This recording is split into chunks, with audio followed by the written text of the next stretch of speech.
before the world hummed with electricity, before the tick of the clock dictated when to rise and when to rest. There was only the slow turning of the earth and the rhythm of the sun and moon. In those quiet, shadowed centuries of the medieval age, sleep did not come in one solid, unbroken block the way it does for most people today. Instead, it arrived in two gentle waves, known to those who lived then as the first sleep and the second sleep. When darkness fell, families would retire soon after sunset. There was no television, no lamp, and no bright streetlights spilling through their shutters. Only the fading glow of a hearth fire or a single tallow candle. People ate their final meal early, prayed together, and then lay down on straw mattresses or wooden frames covered with rough linen sheets. The first sleep began early, around 8 or 9 in the evening, and it was deep and dreamless, a surrender to exhaustion after long days of work in fields, workshops, or kitchens. The air would be still, except for the crackle of firewood and the soft rhythm of breathing. After 4 or 5 hours, many would wake naturally, not from noise or discomfort, but as if summoned by some inner clock. This waking period could last an hour or more. Men and women would stir quietly, tend the fire, visit the privy, or sit and think in the dim half-light of embers. It was not a time of fear or disturbance. It was normal. Children might whisper to parents. Couples might talk softly, share stories, or turn to each other for intimacy. Some medieval medical texts even recommended this interval as the best time for conception, when the body was warm and relaxed. Monks in abbeys and convents took this wakeful time to rise for matins, their sacred midnight prayers. For the medieval mind, this division of the night carried deep meaning. The period between first and second sleep was a sacred stillness and opportunity to reflect, confess, and feel close to the divine. The darkness outside was total. No candle could fully banish it. People believed that the night itself was alive with spirits, saints, and the restless souls of the dead. To wake in this liminal hour was to stand between worlds, not fully in the realm of dreams, but not entirely in the world of the living either. Letters and diaries from across medieval Europe confirm this pattern. A 13th century French physician described the human body's natural first sleep and second sleep in England. Historian Roger Eckarch later uncovered dozens of references spoke of first sleep in casual conversation, and priests mentioned it in confessional guidance. Even court records from that era note crimes or events that occurred after the first sleep, implying that everyone knew what that meant. The evidence was everywhere, hiding in plain sight. During this middle of a night wakefulness, people didn't simply lie still. Some used the time for work, spinning wool, writing letters, mending clothes, or checking on animals in the barn. Farmers might listen to the weather or the sound of rain and plan the next day's chores. For city folk, the streets were almost entirely dark, but the moonlit hours gave thieves and wanderers their chance to move unseen. Yet even among them, this rhythm was understood. The night was divided. The human body followed its natural tide. In villages, this shared rhythm gave everyone a sense of connection. Imagine it. Thousands of homes scattered across the countryside, all dark and silent at first, and then, around midnight, tiny flickers of light appearing one by one, candles. Fires poked back to life, people whispering in the stillness. For a brief time, the world seemed awake together again, but in quiet reverence rather than noise. It was a pattern as old as humanity itself, probably dating back long before written history. Scientists today have recreated this phenomenon in sleep experiments. When modern volunteers live without artificial light, they often fall into the same patterns, leaping for hours, waking for an hour or two, and then falling asleep again until dawn. It suggests that the medieval system of first and second sleep wasn't cultural fantasy. It was biological truth. The human brain, in pure darkness, naturally splits the night in half. During those waking intervals, dreams were often remembered and discussed.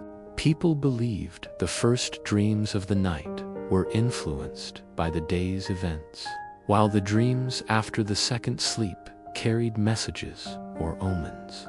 Wise women, midwives, and priests sometimes interpreted these dreams. It was thought that the middle hour, when a person rose and prayed, cleansed the mind, allowing the second round of sleep to bring more peaceful visions.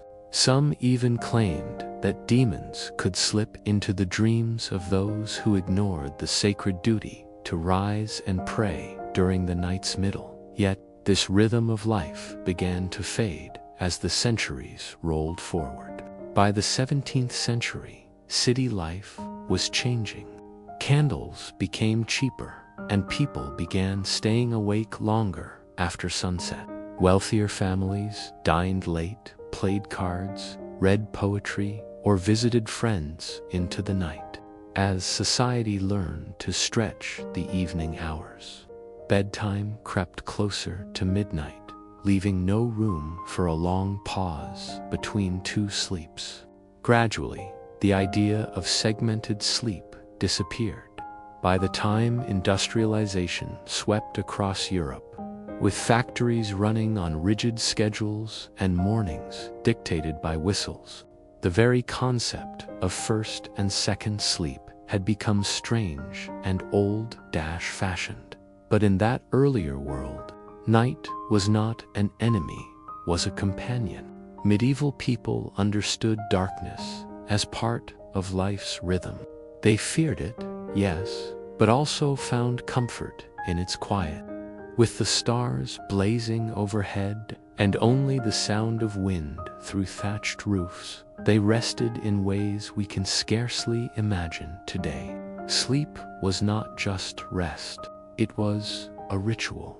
Even in the poorest homes, where people slept side by side on straw mats, the night had a texture mix of smoke, wool, and the smell of earth. Families might huddle together for warmth. In castles and monasteries, thick curtains were drawn around beds to block the cold drafts and wandering eyes. The silence between first and second sleep was broken only by the groan of wood, the call of a night bird, or the soft murmur of prayer. It's easy to imagine a peasant woman rising quietly, her breath misting in the cold, feeding the fire so her children wouldn't wake shivering, or a scribe bent over parchment by candlelight, writing a few more lines while his household slept. In those hours, the world was slower, softer, more human. They didn't know insomnia as we know it. They expected to wake. It wasn't restlessness. It was life's natural pause. The return to bed for the second sleep was like a descent into deeper dreams. People often described it. By dawn, when the rooster crowed and the sky turned pale blue, the household would stir again, refreshed. Today, we see their habits as weird, but perhaps the joke is on us. With our endless screens, artificial lights, and 24-hour schedules, we've lost that tender balance between darkness and dawn. Medieval people, for all their ignorance and superstition, might have known something we've forgotten: that the night has its own rhythm, and the body its own wisdom. So the next time you wake up in the middle of the night and think something's wrong, remember your ancestors. In their world, that quiet moment was sacred, a time to breathe, think, pray, or simply be. You're not broken, you're medieval. In the medieval world, night was not simply the absence of light. It was another country with its own rules, dangers, and sacred moments. As the sun sank below the horizon, people entered a world ruled by candlelight, superstition, and silence. They believed that sleep was more than rest. It was a crossing between the physical and spiritual realms. Dreams were omens. Shadows were messengers. The waking hour between first and second sleep was not a time to fear, but a time to listen. When darkness fell, the village changed its shape. What had been familiar in daylight, the well, the barns, the church steeple, became strange under the cloak of night. Most windows were shuttered tight. Those few who stepped outside would move slowly, guided only by starlight or a faint lantern glow. The silence was deep enough to hear the rustle of straw or the distant bark of a dog. In such silence, the imagination awakened. People heard voices in the wind, footsteps in the empty lane, whispers in the thatch above their heads. For a medieval mind, the line between the living and the spirit world was thinnest at night. This was why prayers before bed were not just customs, they were protection. Men and women crossed themselves and muttered charms like, "Now I lay me down to sleep," not as a gentle rhyme, but as a defense against demons, fairies, or the souls of the restless dead. Superstitions ran deep. Never leave a candle burning after midnight, or it may invite. Never whistle in the dark, or you might call something that listens back. Sleep was a surrender, and the night was filled with invisible company. Yet, for all the fear surrounding it, the medieval night was also a time of intimacy and imagination. Without artificial light, the stars burned brighter than we can ever see today. The Milky Way stretched like a silver road across the sky, and people often stared upward before sleep, making stories out of constellations. The night sky was their ceiling and their calendar, guiding planting seasons, marking holy festivals, and setting the rhythm for the entire year. Even the phases of the moon influenced sleep. It was said that on a full moon, people's dreams were stronger, stranger, and often prophetic. Inside homes, the fire was the heart of life. Its warmth was comfort, but its dying glow marked the passage of hours.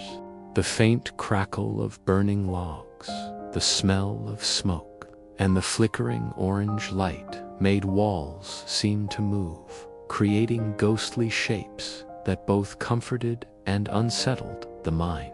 Many medieval people believed that dreams were born from what the eyes last saw, the firelight, the shadows, the faces of family. As they drifted back into their second sleep, those images followed them into their dreams. Dreams themselves were treated with great seriousness. A knight might dream of a black horse and take it as a warning before battle. A woman might dream of a bird in her hand and interpret it as a sign of new love or pregnancy. Monks and scholars often wrote down their dreams, believing that God spoke to the faithful in visions of the night. Books like The Dream of Scipio or Somniel Danielis, the Dream Book of Daniel, offered long lists of symbols, what it meant to dream of fire, water, death, or flight. For peasants who could not read, village-wise women often filled the role of dream interpreters. A good dream could bring comfort to an entire household. A bad one might call for prayer, confession, or burning of herbs. During the waking hour, between sleeps, people might discuss their dreams softly before returning to bed. It was believed that to speak of a nightmare in the middle of the night could lessen its power. To name a fear was to weaken it. Families shared dreams as naturally as they shared bread, turning them into lessons or warnings. Children learned early to pay attention to what they saw in their sleep. In this way, the culture of dreams shaped both religion and routine outside the safety of homes. The medieval night had a life of its own. The world was quieter, but not still. Watchmen patrolled city gates and castle walls. Thieves and smugglers used the dark to move unseen. Night soil collectors, men tasked with cleaning latrines, worked their grim trade while others slept. In monasteries, monks shuffled through stone corridors with lanterns, chanting prayers that echoed through the halls. Even animals behaved differently. Cats prowled for mice, dogs barked at unseen shapes, and owls hooted from the rafters. The medieval soundscape was full of whispers, calls, and echoes, all softened by the blanket of darkness. The division of night into two halves created a natural rhythm for these nocturnal lives. The first half belonged to rest, the second half to quiet work or reflection. In some towns, bakers began kneading dough during the second sleep hours so that fresh bread could be sold by morning. Blacksmiths sometimes rose early to stoke their forges before sunrise. For the poor, this split sleep allowed flexibility. They could wake to tend fires, fetch water, or check animals without disturbing the entire household. In noble houses and castles, the luxury of night looked different. Great chambers glowed with candles and tapestries. Servants slept near the walls, ready to fetch wine or cloaks for their lords. Nobles might entertain guests late into the night with music, gambling, or storytelling. Yet, even among them, the rhythm of first and second sleep remained. After an evening of laughter and song, the halls would go silent, only for a faint stir of voices to rise again when the first sleep ended. In those moments, even the mighty felt the stillness of the medieval night, a silence shared by king and peasant alike. One of the most curious aspects of this rhythm was how it shaped emotions. Historians studying diaries and letters from the 14th and 15th centuries noticed that people often wrote about feeling calmer, more reflective, and more spiritual during the hours between sleeps. Some described sudden insights, a sense of clarity, or an urge to pray. Others spoke of feeling closer to their hearts. Modern sleep researchers now know that during this middle waking period, the brain releases prolactin, a hormone that produces calm and contentment. Without electric light, medieval people experienced a natural chemical peace we rarely feel today. Religious life also revolved around this cycle. Monks designed their routines around the night's divisions. The ringing of bells called them to matins or vigils just after midnight, aligning perfectly with the end of the first sleep. They would chant psalms, light candles, and meditate before returning to bed for the second sleep. It was a sacred synchronization between body and belief. Even ordinary villagers mirrored this rhythm in miniature, waking for a quiet prayer before returning to rest. In art and literature, night carried symbolic weight. Painters portrayed the Virgin Mary or saints under starlit skies, emphasizing serenity. Poets described sleep as death's cousin, gentle, mysterious, inevitable. The still hours between sleeps became metaphors for the soul's journey, waking to reflect, sleeping again to be renewed. For medieval Christians, the rhythm of two sleeps echoed the rhythm of faith itself: sin and confession, death and resurrection, night and dawn. The psychology of sleep in that era was also tied to morality.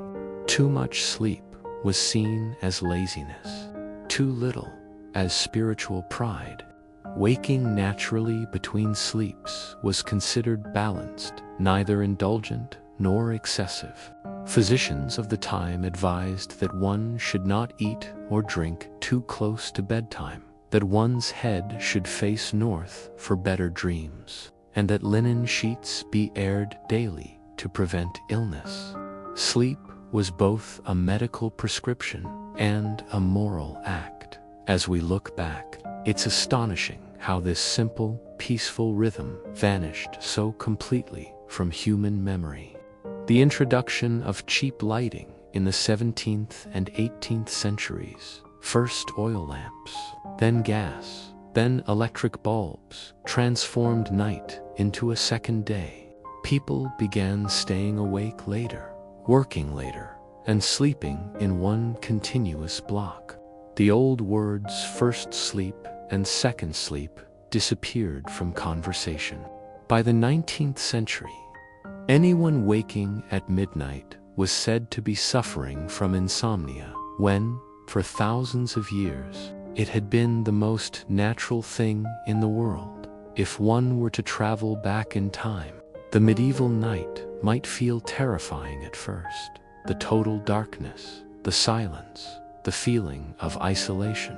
But stay long enough, and it would begin to feel oddly comforting. The world slowed down, the stars returned, the mind, freed from endless distraction, began to wander inward. People lived closer to the earth's rhythm, sleeping not by the clock, but by instinct. This forgotten pattern reminds us of something profound, that human beings were never meant to live by constant light. The night was not an interruption. It was part of life's design. Within it, people prayed, dreamed, and healed. The first sleep took away exhaustion. The second restored the spirit. And between them lay a sacred hour, where one might meet one's own thoughts, one's fears, and perhaps even one's soul. So when you wake in the quiet middle of the night and wonder why, don't reach for your phone or curse the hour. Think of your medieval ancestors, rising from their beds, sitting beside a faint fire, whispering prayers in the darkness. They too listened to the silence, felt the pulse of the world slowing, and waited for the peace of the second sleep. What they knew, and what we've forgotten, is that the night was not something to conquer, but something to share. When the first sleep ended and the quiet, wakeful hour began, not everyone stayed within the safety of their homes. Across medieval Europe, the night belonged to a special kind of person, the night watcher. These men, sometimes hired by towns or churches, walked the cobbled streets with lanterns, staffs, and bells.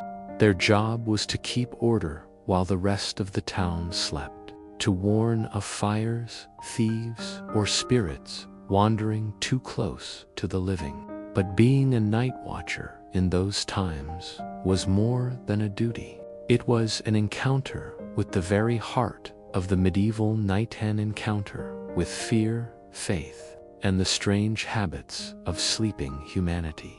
A night watcher's world was a mixture of shadow and silence.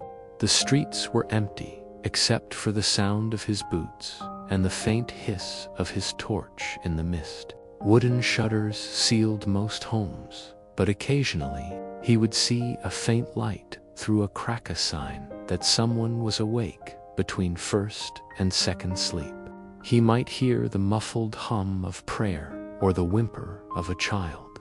Sometimes the watcher called out the hour, past midnight, and all is well. But sometimes he didn't, for the night was unpredictable, and superstition ruled even the most practical men. A sudden gust of wind or the echo of his own footsteps could send chills down his spine. He, too, was human.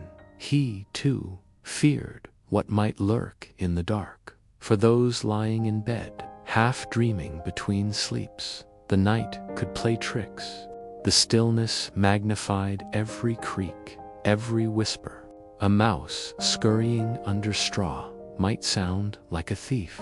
The moan of wind through the thatch might be mistaken for a ghost. People told stories of night hags, malevolent beings who sat upon a sleeper's chest and stole their breath. We now call it sleep paralysis, but in the Middle Ages, it was considered proof that demons or witches walked the night. Many households hung iron keys or small crosses above their beds to protect against such nocturnal attacks. If a person woke, unable to move, they believed they were under demonic pressure, what they called the mare, from which the word nightmare was born. Beds themselves were far from the cozy sanctuaries we imagine today. For peasants, they were crude wooden frames or piles of hay covered with blankets of wool or fur. Families often shared the same bed, parents, children, sometimes even servants. In winter, this closeness was essential for warmth. In noble homes, however, beds were grand symbols of status. They were enormous, carved from oak or walnut, with heavy curtains to block drafts and maintain privacy. Feather mattresses, fine linen sheets, and embroidered canopies marked wealth and power. Visitors were often received not in sitting rooms but in the lord's bedchamber, where business, gossip, and even royal audiences could take place. The bed was both throne and stage. Despite such differences, sleep was deeply communal. Privacy, as we know it, did not exist. People snored, muttered, dreamed aloud. Children might roll against their parents. Servants might sleep nearby on mats. The warmth, smell, and sound of shared breathing formed a kind of nightly symphony. If one person stirred during the midnight wakeful hour, often others did too. They might speak quietly, share water or bread, and then drift back into dreams together. Sleepwalking too fascinated the medieval mind. Those who rose and walked in their sleep were believed to be caught between worlds, part body, part spirit. If you saw a sleepwalker, you must never wake them, people said, or their soul might never return.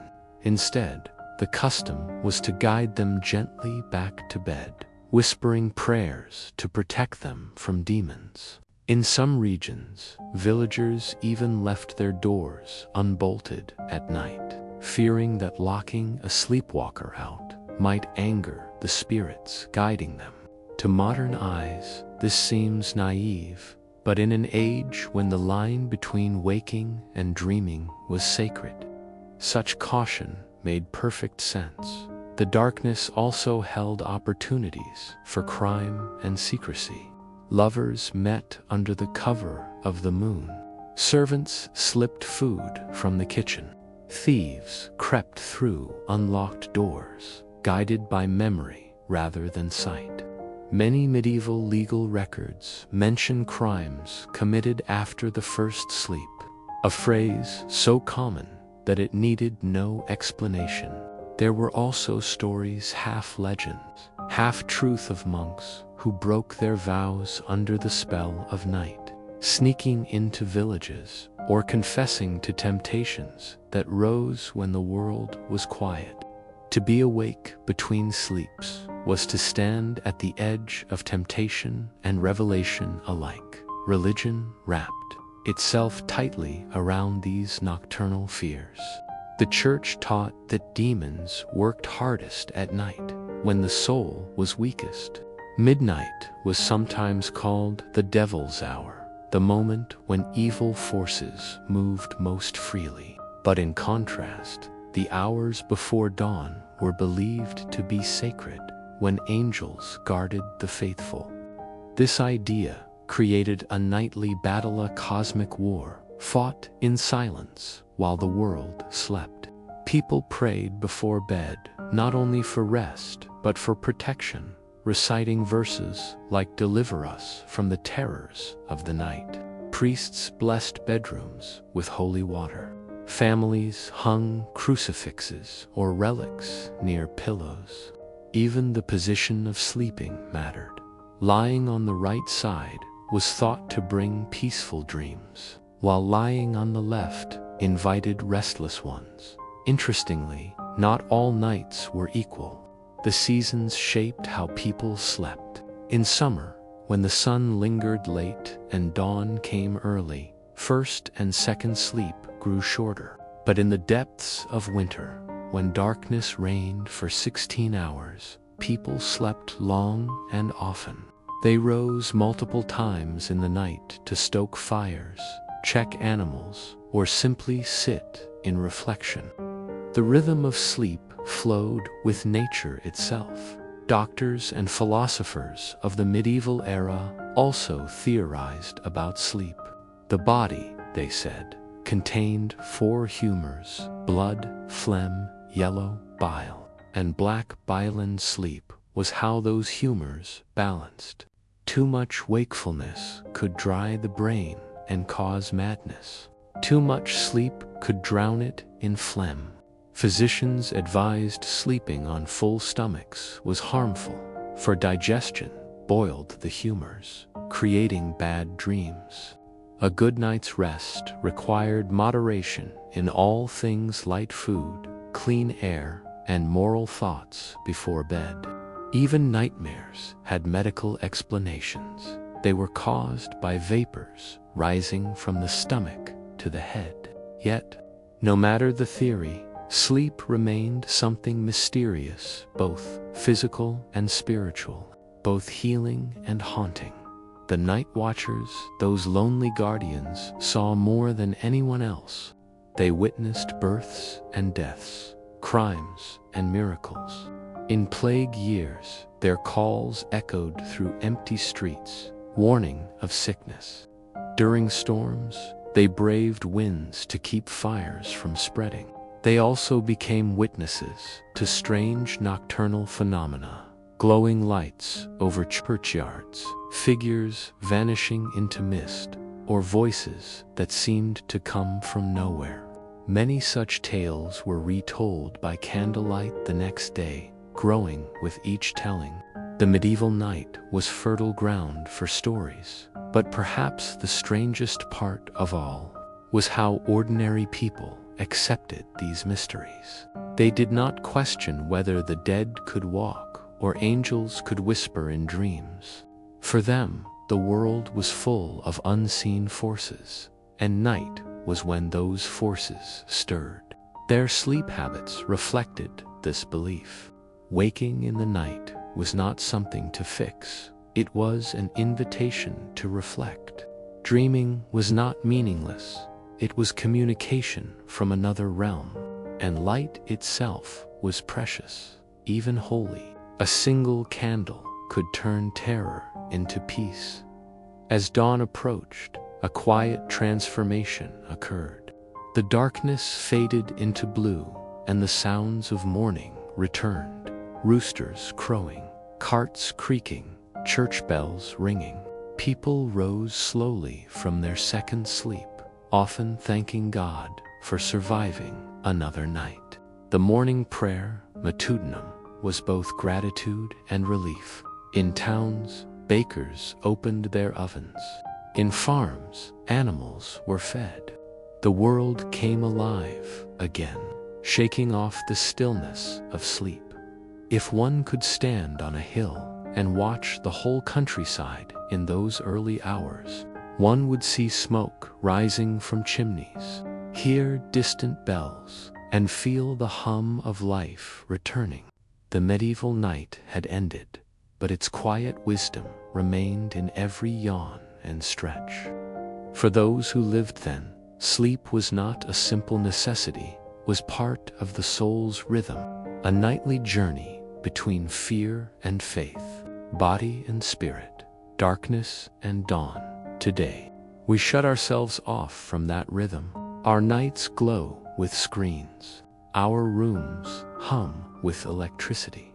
We fear waking in the dark, calling it insomnia, when our ancestors would have called it perfectly natural. They knew that the body is not a machine to be switched off. It's a living thing that ebbs and flows with the night. They accepted the silence, the shadows, even the strange shapes that danced behind closed eyes. In their world, sleep was both medicine and mystery. Perhaps that's the lesson buried in their habits, to see night not as the absence of day, but as its partner, to listen to the stillness between sleeps, where thoughts drift like smoke and dreams whisper of forgotten truths. The medieval people did not conquer the dark. They lived with it, breathed with it, and found peace in its rhythm.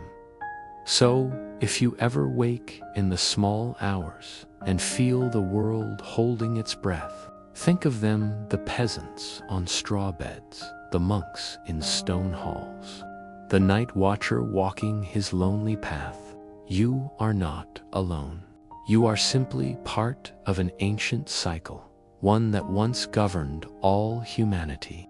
The night, after all, still remembers.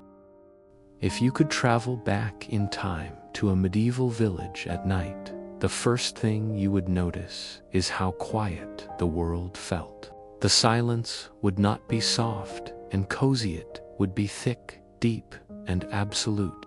There were no humming fridges, no ticking clocks, no faint buzz of distant traffic. Only the wind sighing through trees and the occasional crackle of a dying hearth. Inside small cottages, where families slept shoulder to shoulder, the air would be warm and smoky from the fire. It was here, in these humble spaces, that people surrendered to the night on beds that were far from the comforts we take for granted.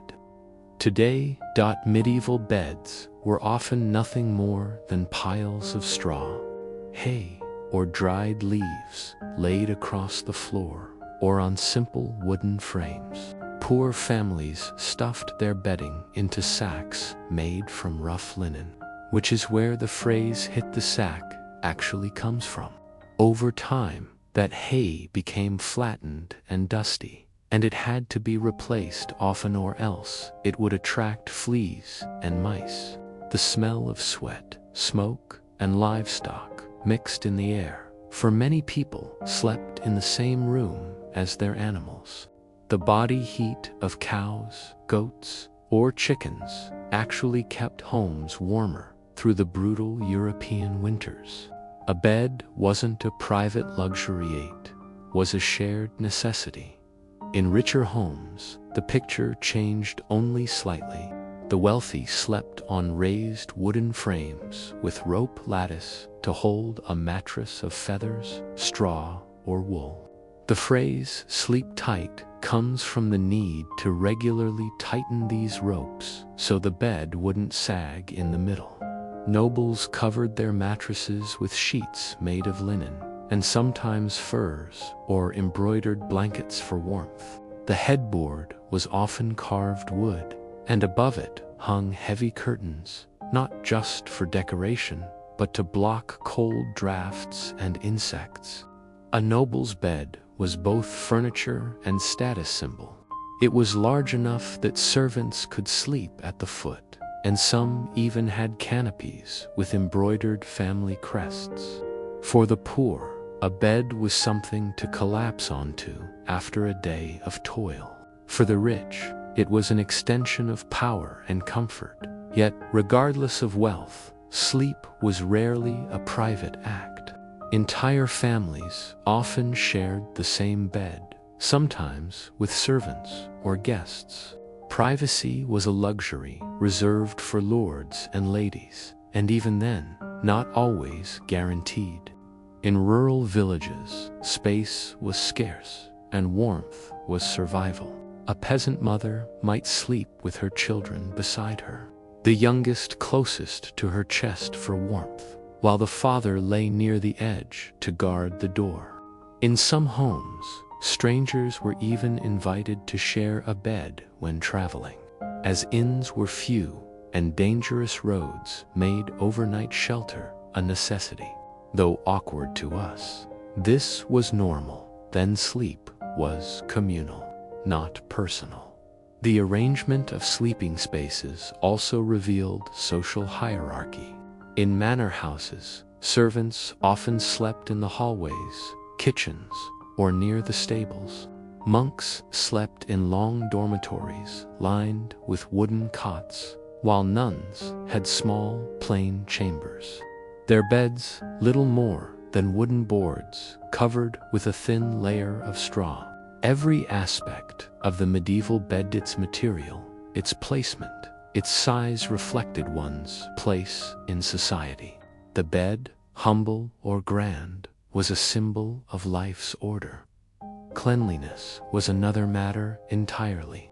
The medieval world didn't know about dust mites or germs, but it did know discomfort. People shook out their bedding to get rid of pests, yet fleas and lice were constant companions. Wealthier individuals burned herbs, like lavender or rosemary, under their mattresses to mask the smell of sweat and repel insects. Some even scattered mint leaves or dried flowers between their sheets. Servants washed linens only a few times a year because the process was expensive and time-consuming. Water had to be carried, boiled, and mixed with harsh soaps made from animal fat and ash. For many, the bed was also where they were born, where they prayed, and where they died. It was both a cradle and a coffin, an intimate part of human existence that followed a person from their first breath to their last. A bed wasn't just a place to rest it. In noble houses, births were witnessed by midwives and servants beside the same bed where the lady of the house would one day take her final breath. The bed carried memory and meaning. Even more peculiar were the sleeping arrangements outside the home. Travelers and monks often had to rest in cold, open halls where straw was spread on stone floors. Some monasteries practiced communal silence, where dozens of men lay side by side without uttering a word, their breathing echoing through the dark. Pilgrims might find lodging in roadside hospices, sleeping beside strangers who snored, coughed, or prayed into the night. For the weary soul, even this rough rest was a blessing. As the centuries passed, bedmaking slowly evolved. By the late Middle Ages, people began to experiment with feather-filled mattresses and wool padding. In royal courts, beds became extravagant displays, draped with silk and velvet, guarded by ornate bedposts carved with gold. Some beds were so large they required steps to climb into, but still, beneath all that finery, sleep remained raw and human. Even kings and queens sweated through hot nights, shivered in cold winters, and stirred restlessly as dreams flickered across their minds. What's fascinating is how the idea of a comfortable bed has always been relative. The softest feather mattress of a medieval noble would still feel lumpy and rough to us. The average modern mattress, with its springs, foam, and layered softness would have seemed magical to them. Yet, despite their hard sleeping conditions, medieval people often slept soundly. Their bodies were used to physical labor, their minds unburdened by the constant stimulation of modern life. When darkness fell, there were no distractions, no glowing screens, no caffeine-fueled nights, no schedules to keep. Sleep came easily, like a stone sinking into deep water. The bed, then, was a small world unto itself. In its creaks and groans, in its warmth and roughness, it reflected the simplicity of medieval life. Each night, as people lay beneath coarse blankets, they closed their eyes to the same stars that we still see today. Their dreams drifted through time, carried by candlelight and whispered prayers. And though we might pity their discomfort, perhaps they rested more peacefully than we do, bound not by deadlines or alarms, but only by the ancient rhythm of darkness and dawn. When the medieval night began to settle, it wasn't as simple as blowing out a candle and collapsing into bed. Sleep, for the people of those centuries, was an event, something surrounded by rituals, fears, and small acts of faith. For them, the darkness wasn't just the absence of light. It was a living thing, filled with the presence of spirits, saints, and shadows. As the sun disappeared behind the hills and the last work of the day was done, people began preparing for the long hours ahead. Guided not by clocks, but by instinct and superstition, the first task of the evening was securing the home. In a world without locks, as we know them, people barred the door by placing heavy wooden beams across it or stacking stones. The sound of that bar sliding into place was a comforting one. The day was over. The family was safe. Windows, if there were any, were covered with shutters or thick cloth. In poorer cottages, the single room that served as kitchen, living space, and bedroom transformed itself into a sleeping area. Straw mats were spread, the fire was banked low, and livestock were sometimes brought indoors for warmth and safety. Before lying down, people turned to prayer. Religion was the heart of medieval life, and the night was a time of vulnerability when souls felt closest to the unseen. Even the simplest peasant would cross themselves before sleep, whispering, "Now I lay me down to rest. May the Lord watch over my soul." Monks, following strict monastic schedules, recited Compline, the final service of the day, filled with psalms, asking for divine protection through the darkness. In noble homes, chaplains might lead entire families in prayer before retiring to their chambers. For everyone, the night held both peace and fear, and prayer was their shield. Once prayers were said, there came the small, practical rituals of comfort. Candles were extinguished carefully. Each flame meant money, as wax and tallow were costly.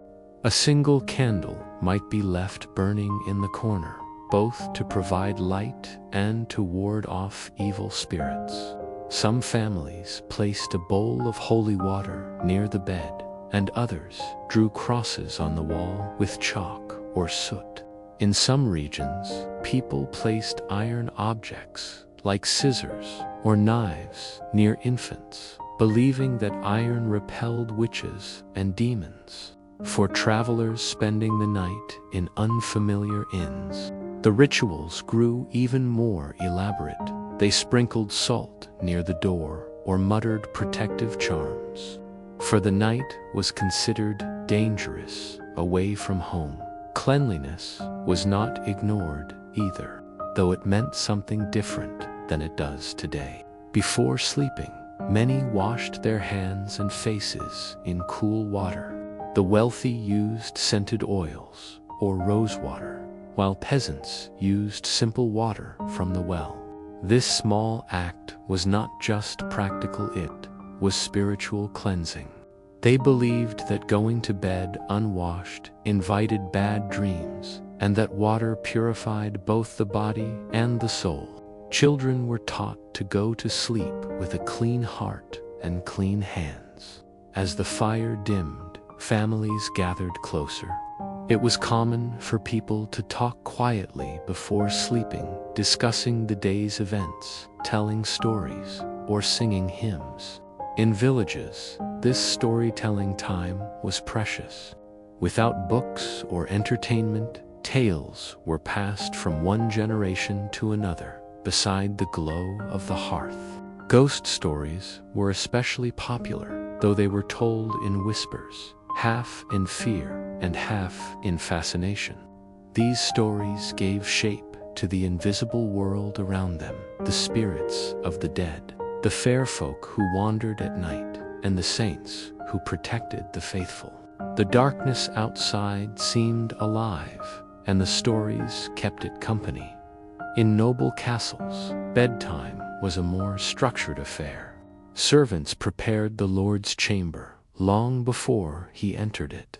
They warmed stones or bricks by the fire and wrapped them in cloth to place at the foot of the bed.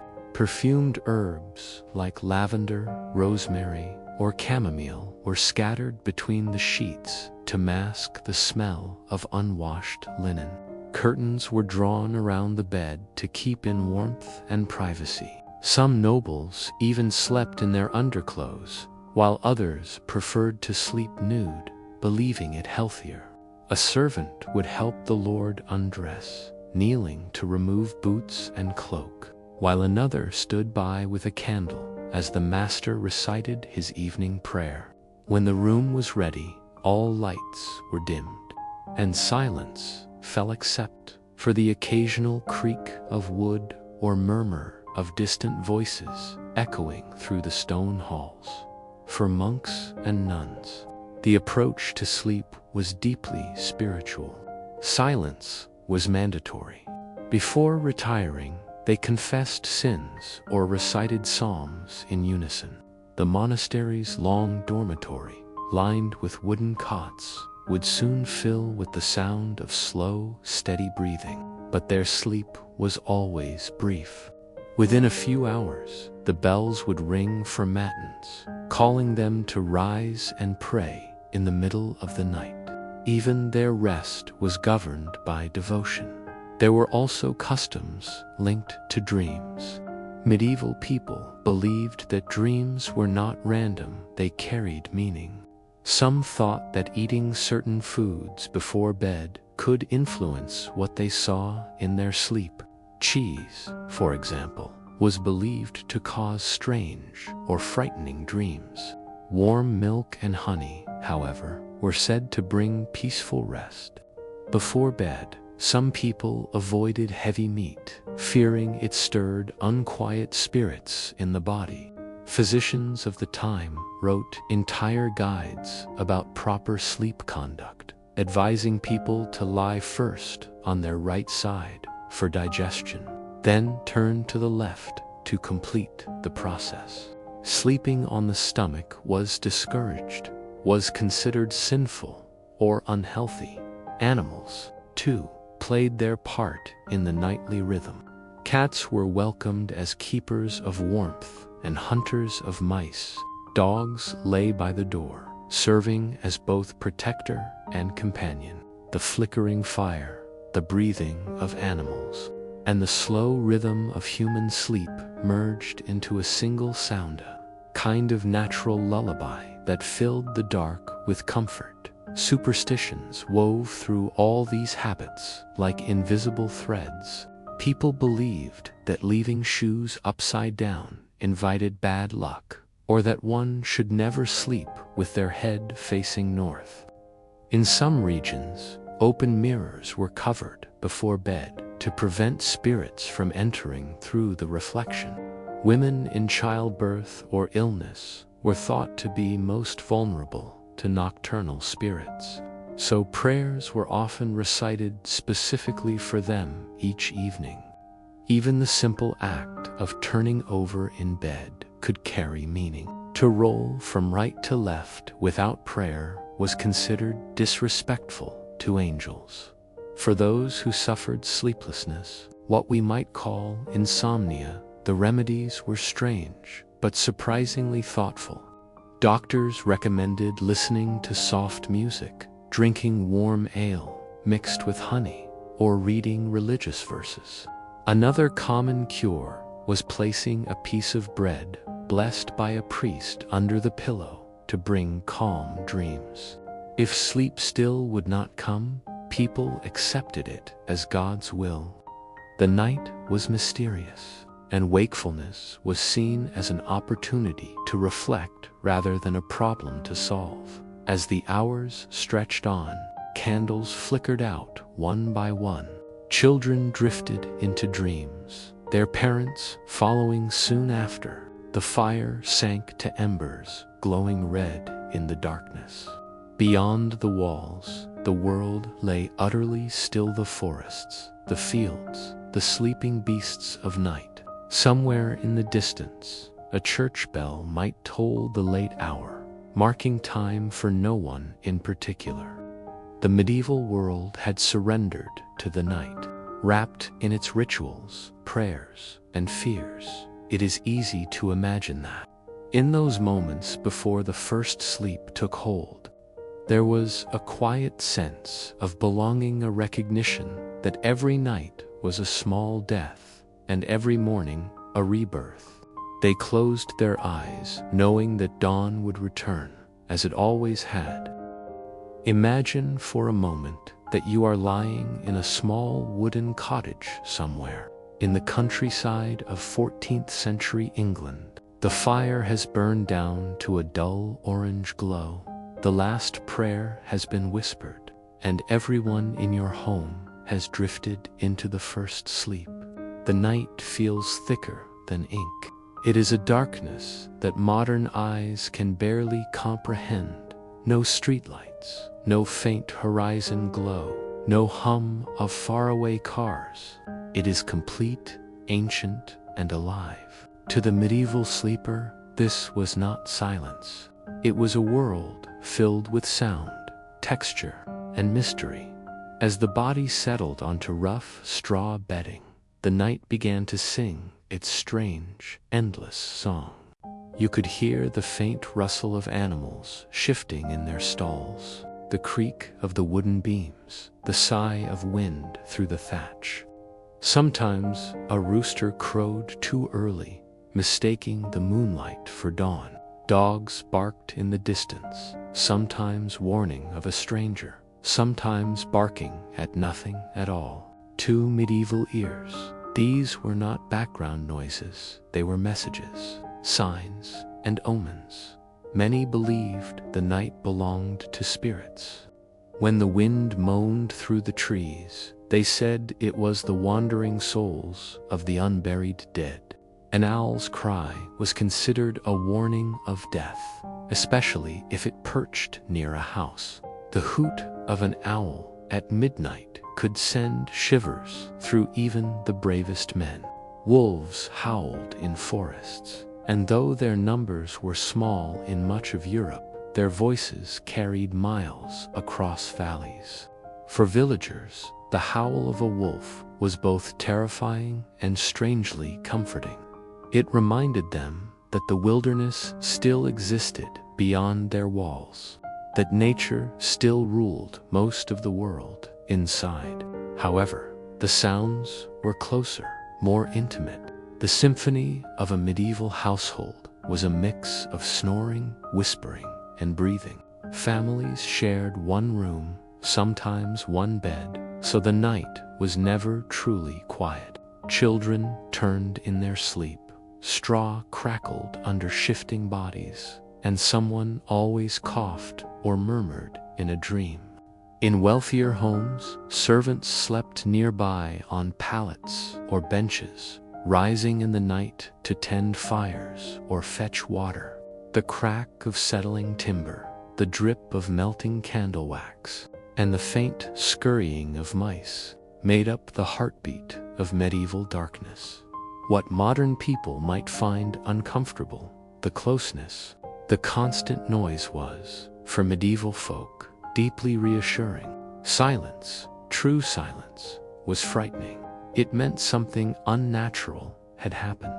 Even monasteries, where silence was sacred, had their own night sounds. The shuffling of robes, the echo of a distant bell, the soft chanting of brothers rising for matins. These noises were the rhythm of life, and in their repetition lay peace.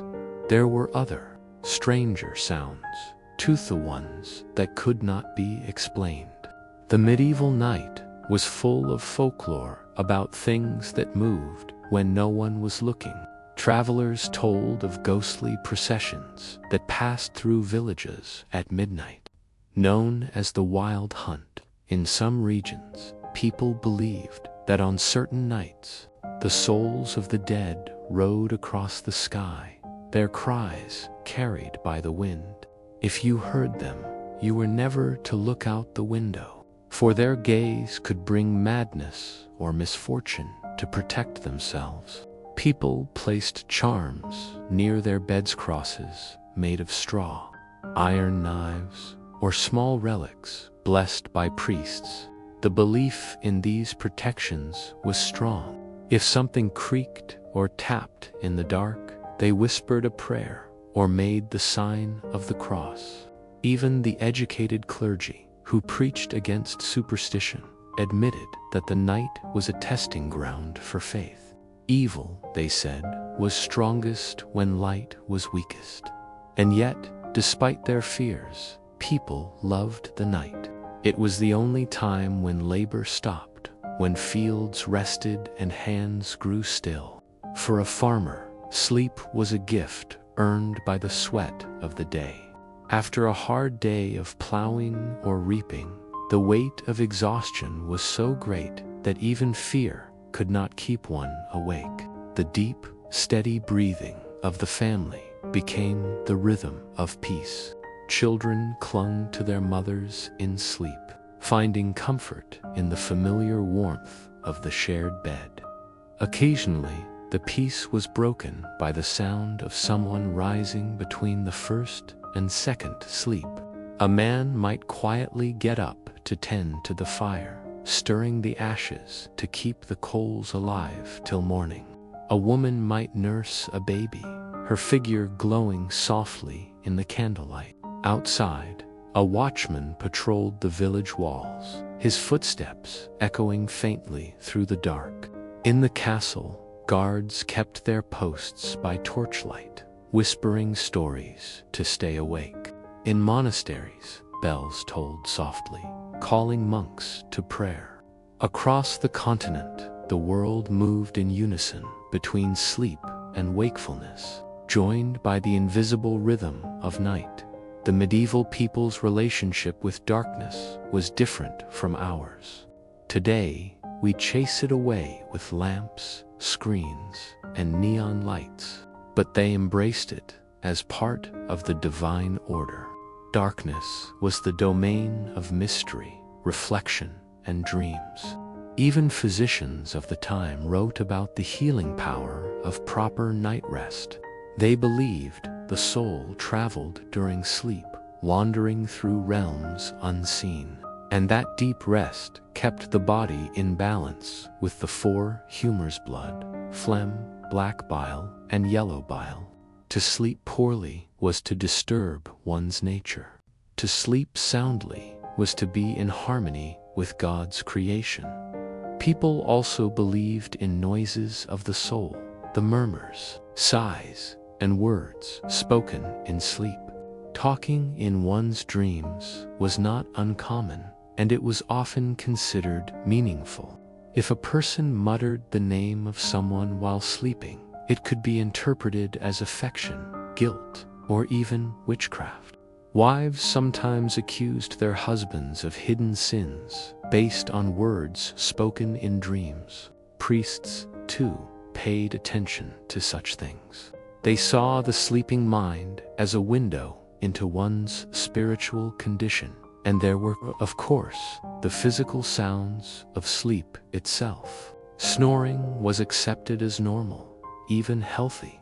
Loud snoring was described in literature as a sign of a hearty man, though it might earn playful complaints from his wife. Sleepwalking was viewed with fear. Those who wandered at night were thought to be touched by unseen forces. Some believed their souls had left their bodies temporarily, and if they were woken too suddenly, the soul might not return.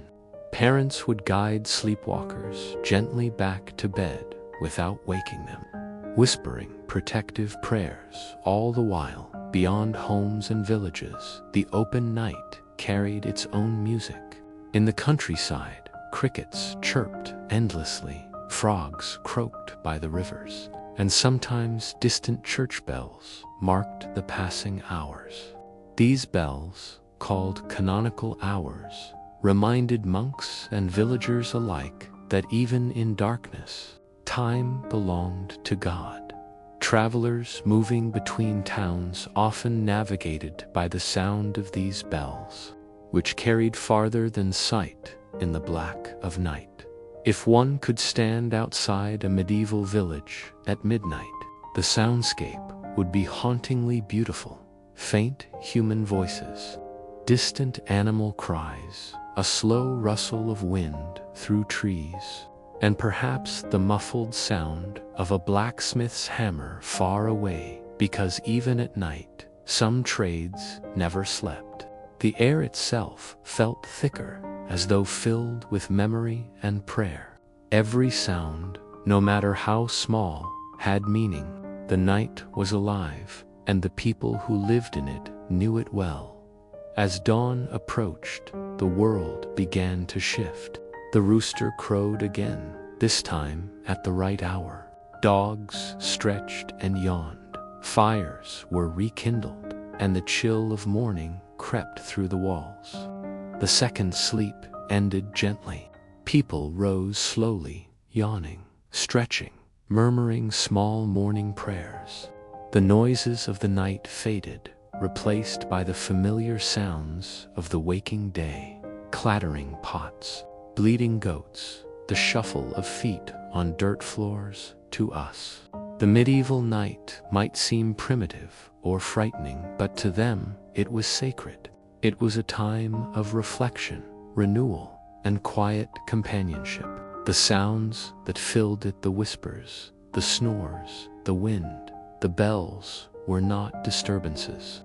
They were lullabies of a world that accepted darkness as part of life, not as something to fear. In the strange harmony of their nights, perhaps the people of the Middle Ages slept more deeply, more peacefully than we ever will. When a medieval man or woman closed their eyes, they didn't simply fall into rest. Sleep wasn't just about the body recovering from hard labor. It was a spiritual passage, a moment when the soul left the flesh and drifted between worlds. In those dim candlelit centuries, people believed that dreams were whispers from heaven or murmurs from hell, and every dream carried a message that demanded attention. To sleep, for them, was to risk encountering something sacred or something terrifying. Imagine lying on a straw mattress under heavy woolen blankets, your day filled with toil, your belly only half full. You whisper a prayer before sleep, asking for protection from the spirits that roam in the night. The room is dark, the embers glow red, and slowly your breathing deepens. And then it begins the crossing. You find yourself walking through a meadow you've never seen before, or speaking to someone long dead, or standing before a blinding light that seems to understand you without words. To the medieval mind, this was not imagination, it was revelation. Dreams had power. They were not dismissed as random bursts of thought. Instead, they were studied, feared, interpreted, and sometimes even recorded by monks and scholars. The church taught that God could send messages to the faithful through dreams, just as he did to Joseph in the Bible. But the same church also warned that the devil could use dreams to deceive. This created a strange tension. Every dream might contain truth, but only the wise or the holy could tell which kind. Monks would write down their dreams and discuss them during morning reflections. A dream of clear water meant purity of soul. A dream of falling suggested sin or temptation. To dream of fire could be divine inspiration or demonic attack. Scholars like Macrobius and Isidore of Seville classified dreams into types: somnium, symbolic dreams; visio, prophetic dreams; oraculum, messages from divine beings; and insomnium, ordinary dreams caused by daily troubles. These categories guided priests in helping the faithful understand what their nights revealed about their hearts. Among ordinary villagers, dreams had a more practical magic. A peasant might dream of a field and take it as a sign of a coming harvest. A young woman who dreamed of a bird might tell her mother that it was a sign she'd soon marry. A dream of death wasn't always feared. It could mean rebirth, change, or protection from harm. Some even placed herbs like lavender or rosemary under their pillows to invite good dreams and keep away nightmares. Dreams were woven into life, as natural as eating or praying. But there was a darker side to this world of sleep, a side that crept in when candles burned low and hearts filled with fear. People believed that demons could visit sleepers, pressing down on their chests, stealing their breath. They called this creature the mare, from which our word nightmare was born. In art and tales, it was said to appear as a dark, heavy spirit, sitting atop a sleeper's chest while they lay frozen, unable to move or cry out. Today, we call it sleep paralysis. But to a medieval sleeper, it was nothing less than a demonic assault. To guard against such terrors, people performed small rituals before bed. They made the sign of the cross, whispered psalms, or sprinkled holy water near the doorway. In some villages, iron nails were driven into bed frames to repel evil. A Bible placed under the pillow or a blessed charm tied around the wrist offered protection. Some even believed that sleeping with one's head toward the east direction of Jerusalem would keep spirits away. Yet, despite all precautions, tales spread of those who woke, gasping, claiming they had seen the devil in the dark. Not all nocturnal visitors were demonic. Saints were said to appear in dreams, offering comfort, healing, or guidance. A farmer might dream of Saint Nicholas blessing his fields, or a widow might see the Virgin Mary promising peace to her departed husband. These visions brought hope, and sometimes entire pilgrimages were inspired by a single dream. In the year 1098, during the First Crusade, soldiers claimed they saw St. George leading them into battle in their sleep hand. When they woke, they believed victory was certain. Dreams, therefore, could alter destiny. For the wealthy, dreams were discussed like art. Noblemen kept dream diaries, consulting astrologers or priests to interpret them. The stars, they believed, influenced dreams as much as they influenced crops or wars. If a dream occurred under a full moon, it carried more weight than one under a crescent.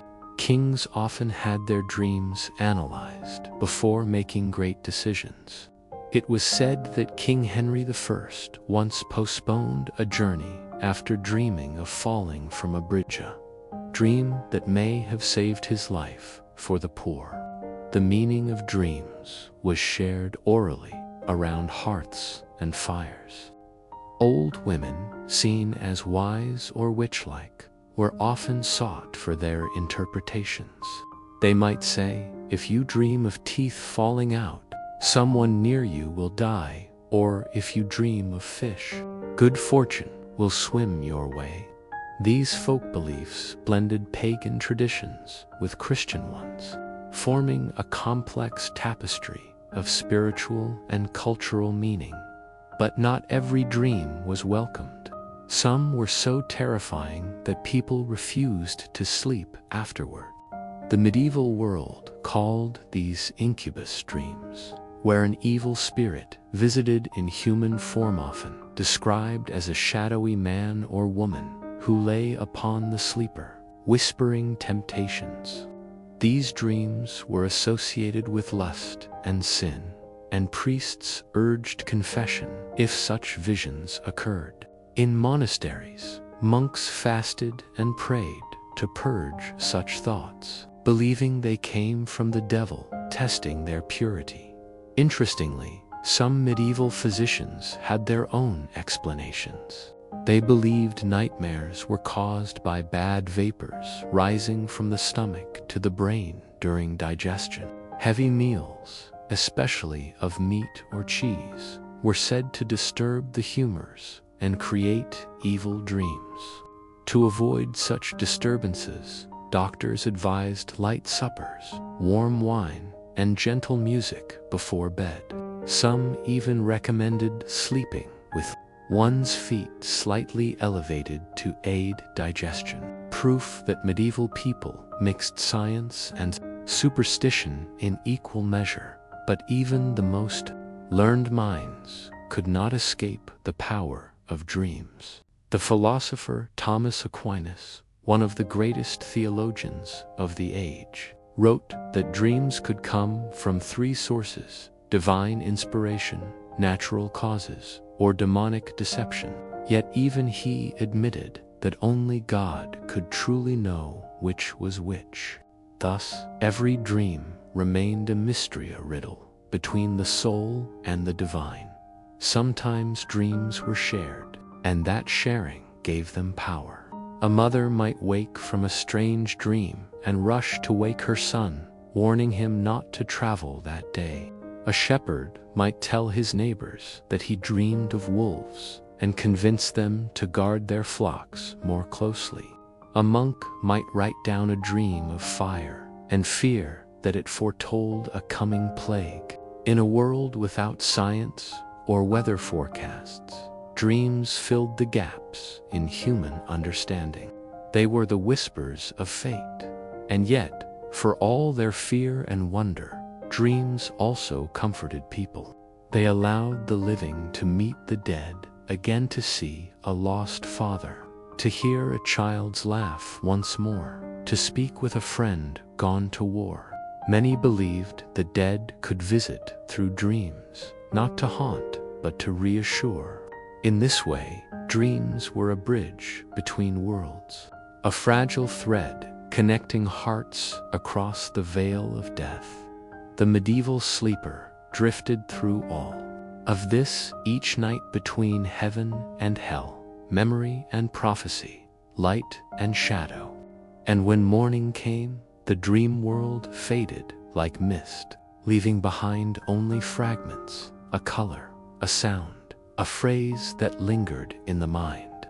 Some woke relieved, others haunted, but all believed their dreams meant something. To them, the night was alive with messages, and every dream was a doorway, one that could open to salvation, or to something far more mysterious. In the medieval imagination, the night was not only a time of rest, but also a time when the soul could roam, freely visiting faraway lands, encountering the dead, or standing before the divine. To close one's eyes was to surrender the physical body, but not the spirit. It was believed that while the flesh lay still, the soul wandered.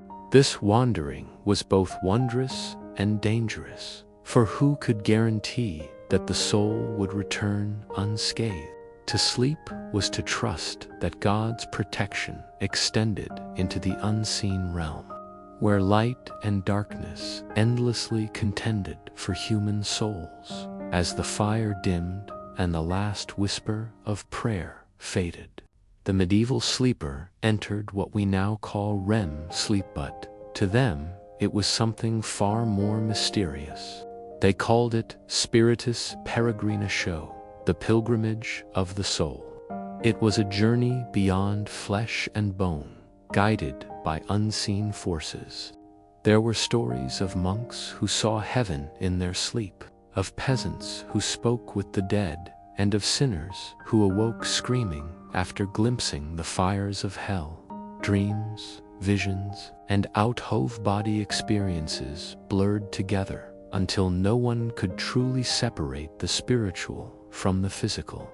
In some monastic texts, sleep was described as a miniature death.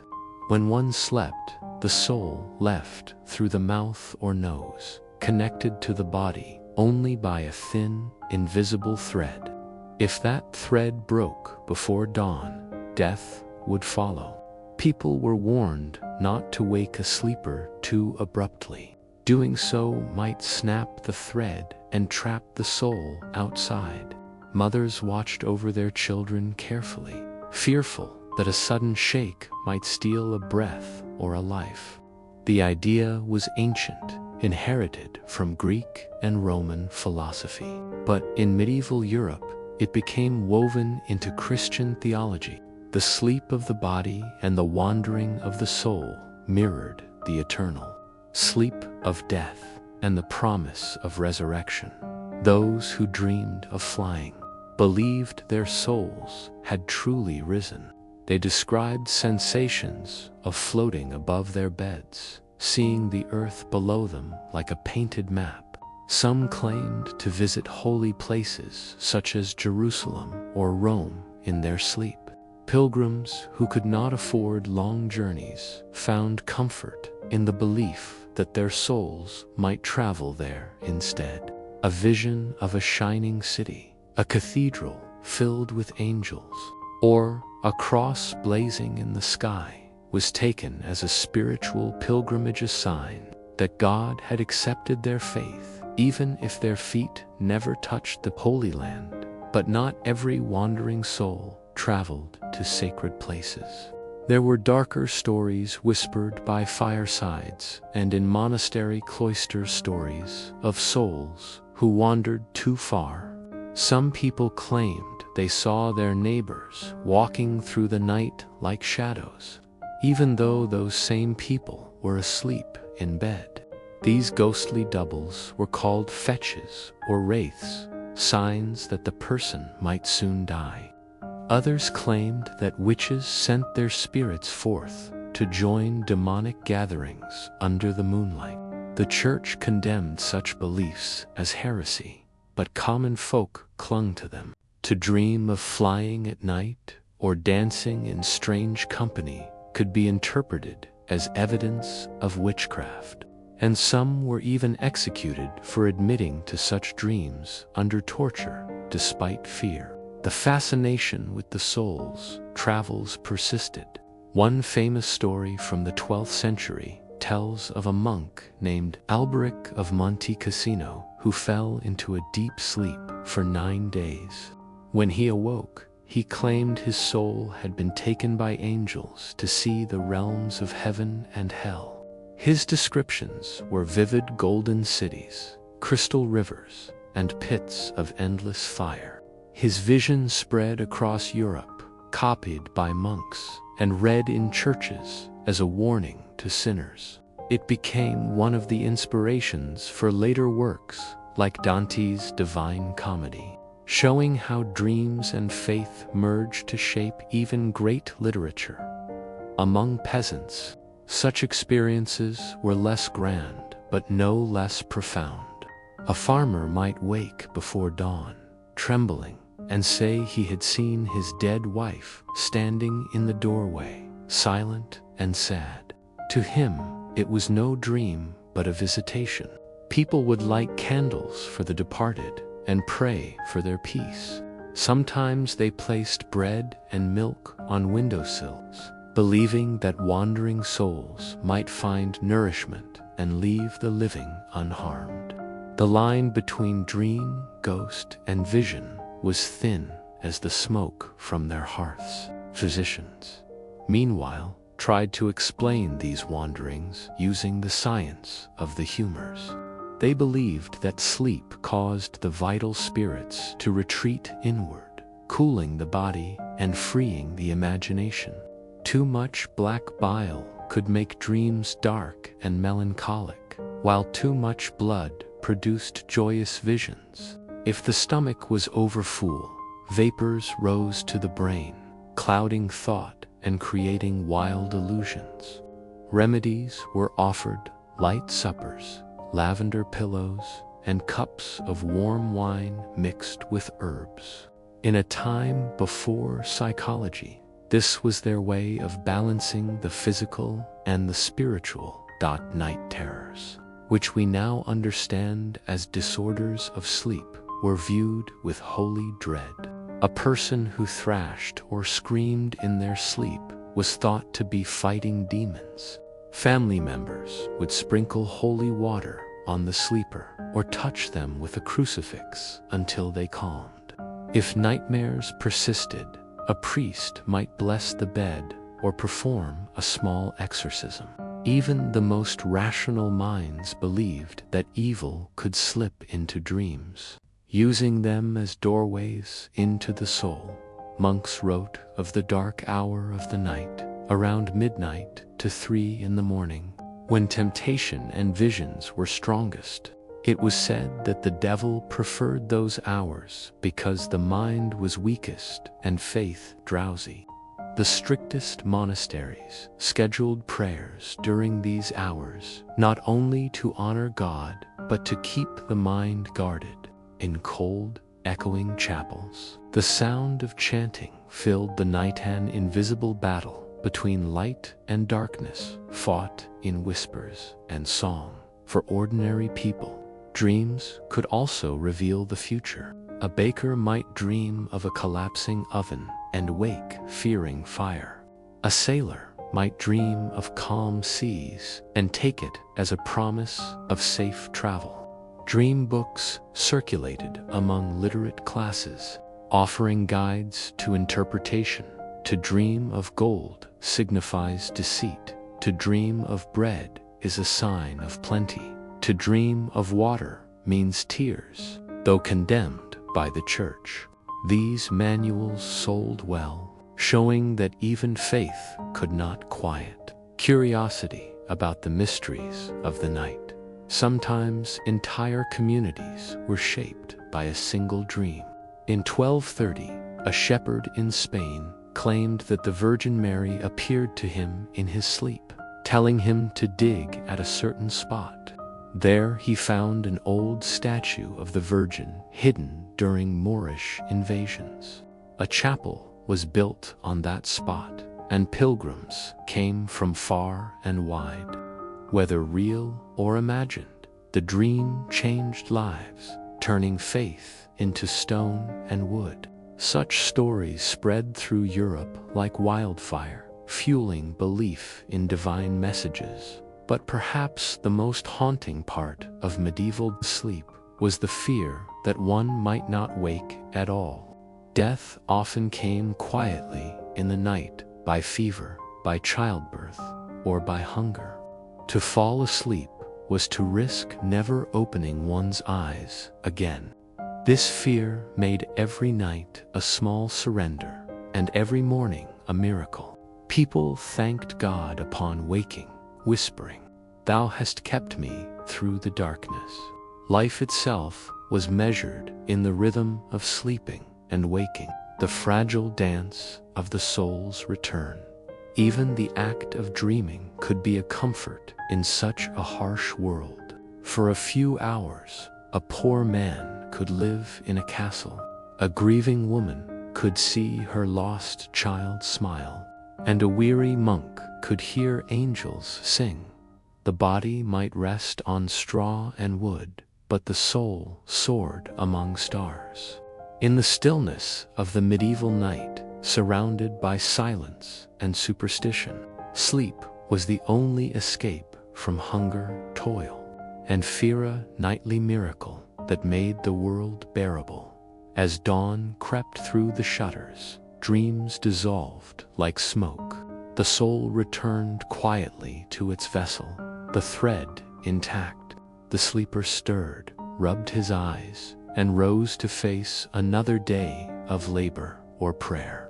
The visions of the night faded, but their meaning lingered, a warning, a promise, or a blessing. To the medieval mind, sleep was not just rest, it was a rehearsal for death and a glimpse of eternity.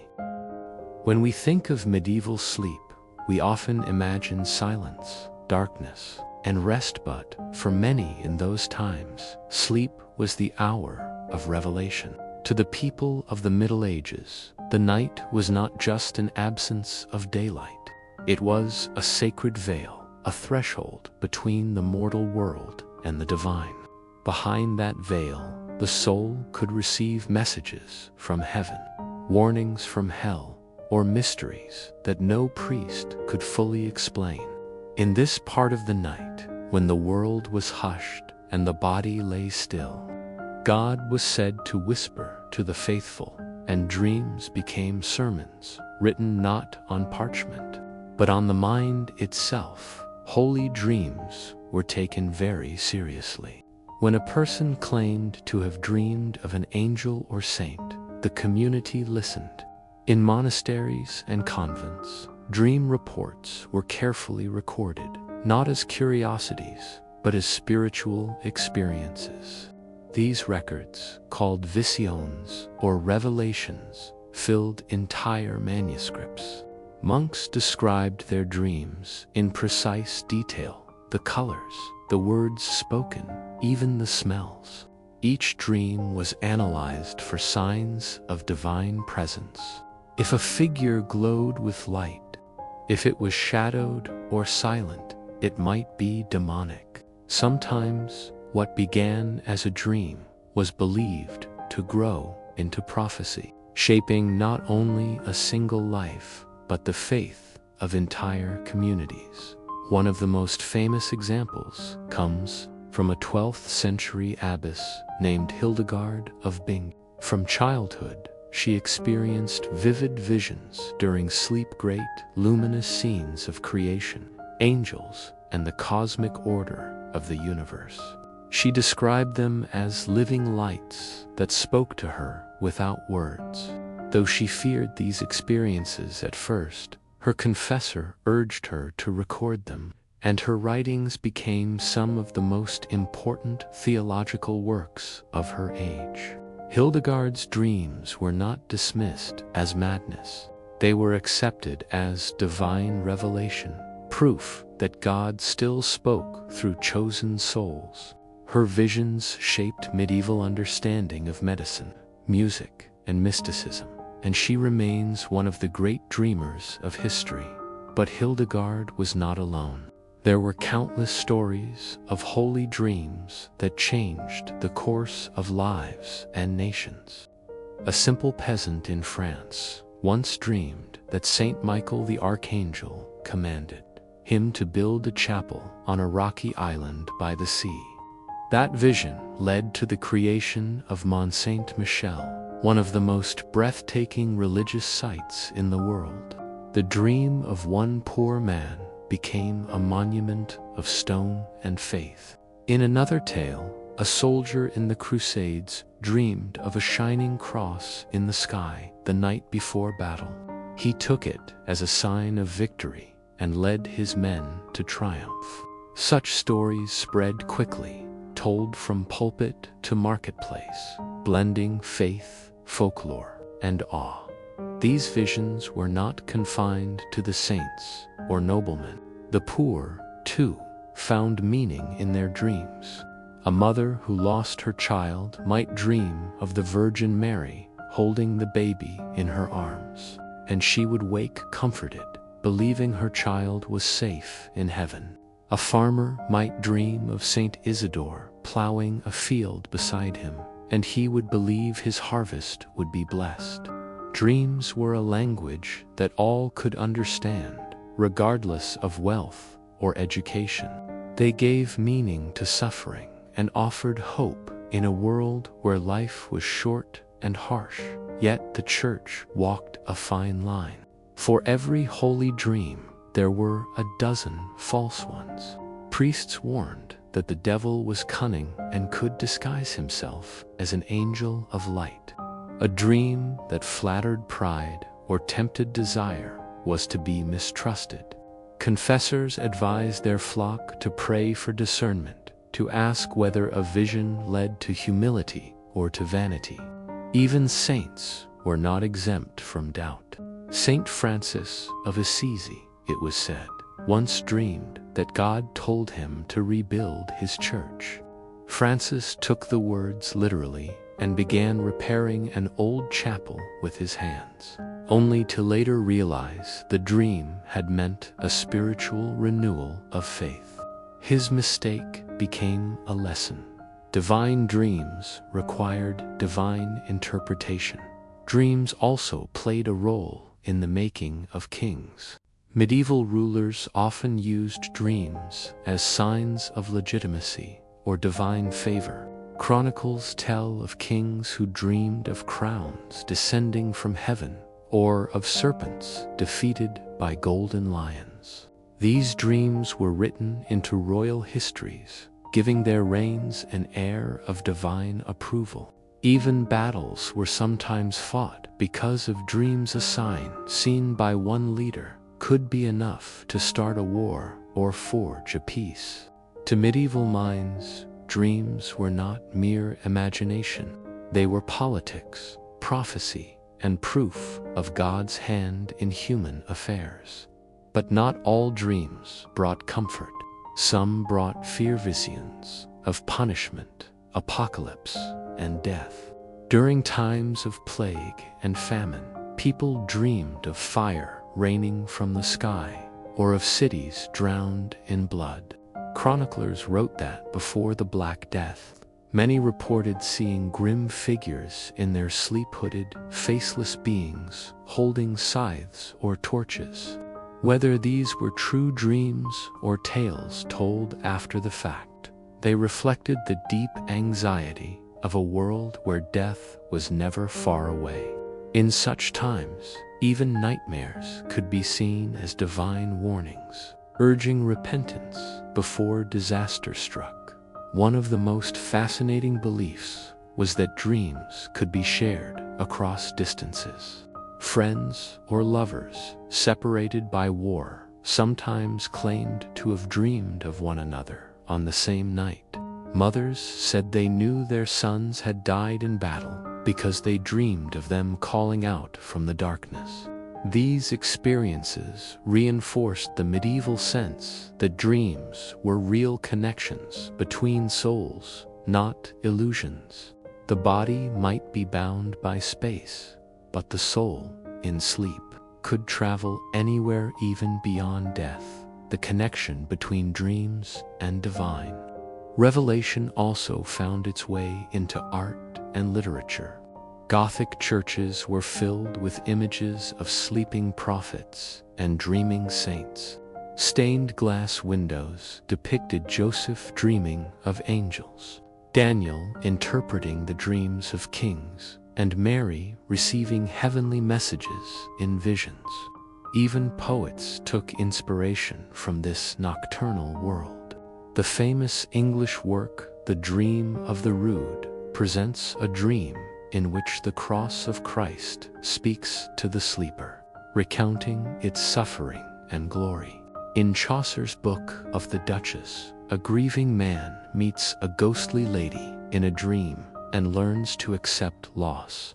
These stories reflected the medieval belief that dreams were the bridges through which truth could cross into mortal understanding.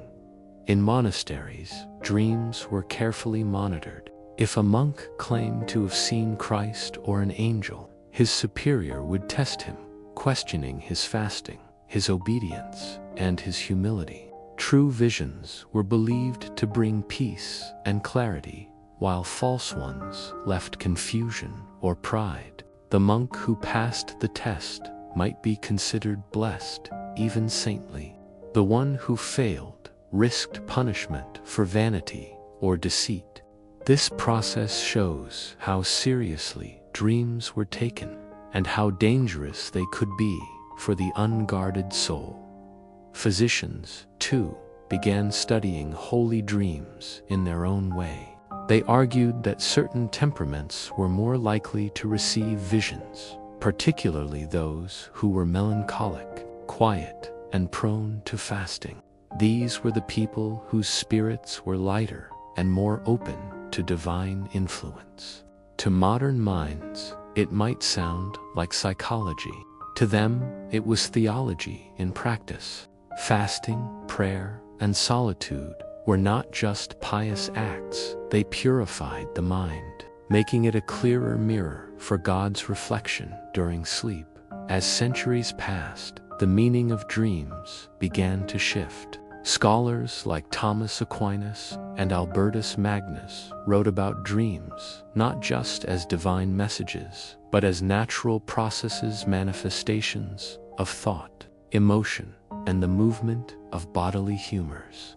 Still, even these great minds could not separate science from faith.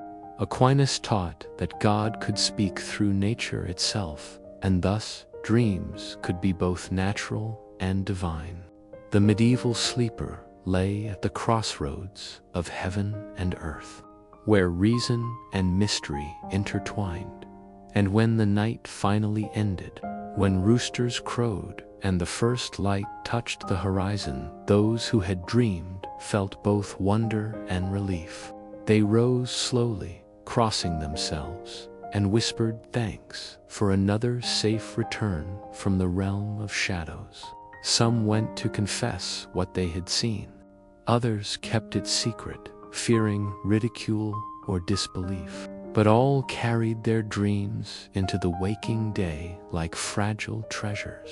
They believed that in the stillness of the night, they had brushed against eternity. For us, their dreams may seem like superstition, but to them, they were as real as breath. They offered purpose in a world of hardship, meaning in a life shadowed by death. Through dreams, they spoke to saints and angels, faced demons and desires, and caught glimpses of the divine mystery that ruled their lives. When sleep came to a medieval soul, it was never merely rest, it was an encounter, a revelation, a journey through the infinite darkness where even the smallest dream could carry the voice of God. The medieval world was a place where medicine met magic, and sleep was not merely rest, it was a battlefield between the body, the spirit, and unseen forces that roamed in the dark. When the sun vanished and candles flickered low, the people of the Middle Ages believed that sleep opened a doorway not only to dreams, but to danger. Evil spirits, witches, and disease were said to creep into the minds of sleepers. To guard themselves, people turned to what they trusted most: rituals, herbs, prayers, and charms that blended faith and superstition into a nightly ceremony in those dim cottages and stone chambers. The act of preparing for sleep was almost sacred. A peasant woman might sprinkle holy water on her bed before lying down, whispering a prayer to Saint Raphael, the archangel of healing. A monk, before retiring to his narrow wooden cot, might recite the Psalms in Latin, believing each verse could seal his soul from nightmares. Even noblemen and queens, with feathered mattresses and fur blankets, were not without fear. The line between sickness and sorcery was so thin that no one, however wealthy, dared go to bed without some charm or blessing at hand. Among the most common sleep aids of the medieval era were herbs, a living pharmacy that grew in cottage gardens and monastery courtyards.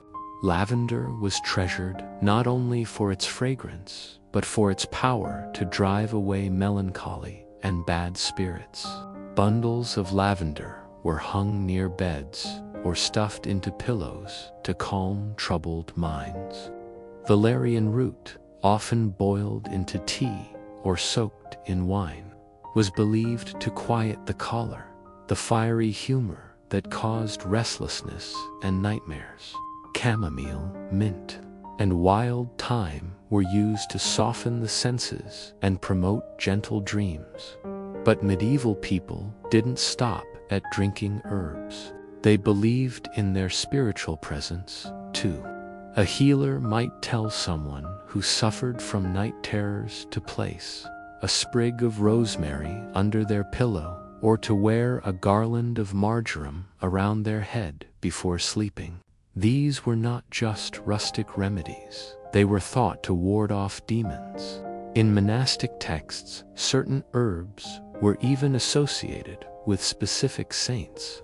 St. John's wort, for instance, was named after John the Baptist and thought to repel evil spirits and witches.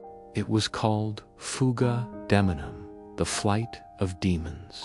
For those tormented by chronic sleeplessness, medieval healers prescribed more peculiar treatments. Some physicians recommended writing verses from the Bible on parchment, then soaking the paper in rosewater before placing it under the pillow. Others suggested more unsettling methods, drinking a potion made from crushed poppy seeds and goat's milk, or rubbing goose fat mixed with honey on the soles of the feet before bed. If one's sleep was disturbed by spirits or visions, they were told to hang a wolf's tooth by their bedside, a symbol of courage and protection.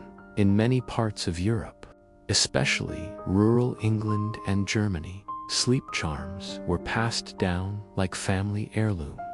These were small amulets containing bits of herbs, wax, feathers, or handwritten prayers. Mothers tied them around the necks of children to protect them from the mare, a supernatural being believed to sit on sleepers' chests and steal their breath. The term nightmare comes from this very belief, a blend of folklore and fear that turned restless nights into haunting legends. Monks and scholars, on the other hand, approached sleep through the lens of divine order. The great medical texts of the era, written by scholars like Hildegard of Bingen and Avicenna, treated sleep as both a physical and spiritual necessity. They believed sleep balanced the bodies for humors, blood, phlegm, yellow bile, and black bile. Too much heat in the body could lead to restless dreams. Too much cold could cause heaviness and gloom. To fix this, they recommended adjusting diet and sleeping position. One should not, they said, sleep immediately after eating. It was thought to cause evil vapors to rise from the stomach to the brain. The ideal position, according to medieval doctors, was lying on the right side first, then turning to the left later in the night, mirroring the natural movement of digestion and the cosmic order of the stars. Even kings sought the wisdom of these midnight healers. In royal courts, physicians often blended science and sorcery to craft sleep potions for nobles plagued by worry or guilt. Some formulas mixed opium, honey, and wine, while others relied on strange ingredients like powdered pearls or distilled moonlight, a poetic name for dew collected at midnight. These were costly remedies reserved for the powerful, yet often no more effective than a peasant's lavender sachet in villages. Sleep was still a communal experience. Families often slept in the same room, sometimes on the same bed, for warmth and safety. The sounds of breathing, crackling fire, and wind outside formed a lullaby of their own. Yet even in such closeness, people feared the vulnerability of sleep. They would whisper protective phrases before closing their eyes. "Jesu, keep me. Saint Michael, guard my bed, or let no shade cross my soul." Such words were more than habit. They were shields against the unknown. There were also those who specialized in curing sleeplessness through ritual alone. Wise women, herbalists, and so-called cunning folk were often called at midnight to bless a restless sleeper. A common method was to circle the bed 3 times while reciting a charm, then sprinkle salt on each corner, a practice meant to purify the space. If a person claimed to be attacked by a night hag, the healer would place an iron key or a pair of scissors under the pillow, believing metal could repel malevolent spirits. Iron, they said, was born from thunder, the weapon of God himself. But not all cures were gentle. In the darker corners of medieval medicine, more extreme treatments existed. Some doctors believed that sleeplessness came from demonic possession of the blood, and thus prescribed bloodletting at certain hours of the moon. Others advised rubbing owl brains mixed with vinegar onto the temples, or drinking wine steeped with crushed emeralds. These gruesome concoctions, though shocking today, reflected the desperation of people seeking peace in a world where night was never truly safe. Still, within this mixture of superstition and science, there was something profoundly human. The medieval person understood, perhaps better than we do, that sleep was mysterious, that it could heal or harm, enlighten or terrify. They didn't try to conquer the night. They tried to live with it. Every charm, herb, and whispered prayer was a humble attempt to make peace with darkness. So when a medieval villager lay down after a long day, clutching a sprig of lavender or murmuring the Lord's Prayer, they were not just seeking rest. They were asking the universe for mercy. To sleep in that age was to surrender, not to a biological process, but to faith. And in that surrender, maybe they found something we have long forgotten, a trust that even in the silence of the night, they were not alone. As the moon drifted above the turrets of castles and the humble thatched roofs of villages, a strange kind of healer moved through the medieval world, not the kind who carried scalpels or bandages, but those who claimed to heal through dreams, faith, and divine touch. These were the night doctors, cunning healers, and holy dreamers who walked the blurred line between religion and witchcraft. To the people of the Middle Ages, sleep was not a simple act of rest. It was a spiritual battlefield, and those who could control or interpret the night's mysteries held real power. The medieval church understood this all too well and feared it. Dreams were seen as messages, but from whom? Some, said the priests, were sent by God, carrying visions of saints or warnings of sin. Others, however, were whispered by demons. The church's writings often warned that Satan used dreams to corrupt the soul, disguising himself as angels or loved ones to lead the sleeper astray. To dream of flying, for example, might be taken as evidence of vanity. To dream of forbidden pleasure could mean demonic temptation. Even sleep, that most innocent of human needs, became a moral concern. Monks and theologians debated the nature of dreams intensely. Saint Augustine wrote that the devil entered the mind through sleep when faith was weakest. Saint Jerome cautioned monks against unholy dreams, which he believed came from gluttony and indulgence before bed. The church began teaching that proper sleep required not just a healthy body, but a pure soul. Every monastery, every cloister had rules about when and how one should sleep. The bell for Compline, the final prayer of the evening, marked the last words a monk might speak before surrendering to silence, and silence itself was sacred. For idle talk after Compline was thought to invite the devil into the mind. Yet outside the stone walls of monasteries, ordinary people continued to turn to dream interpreters.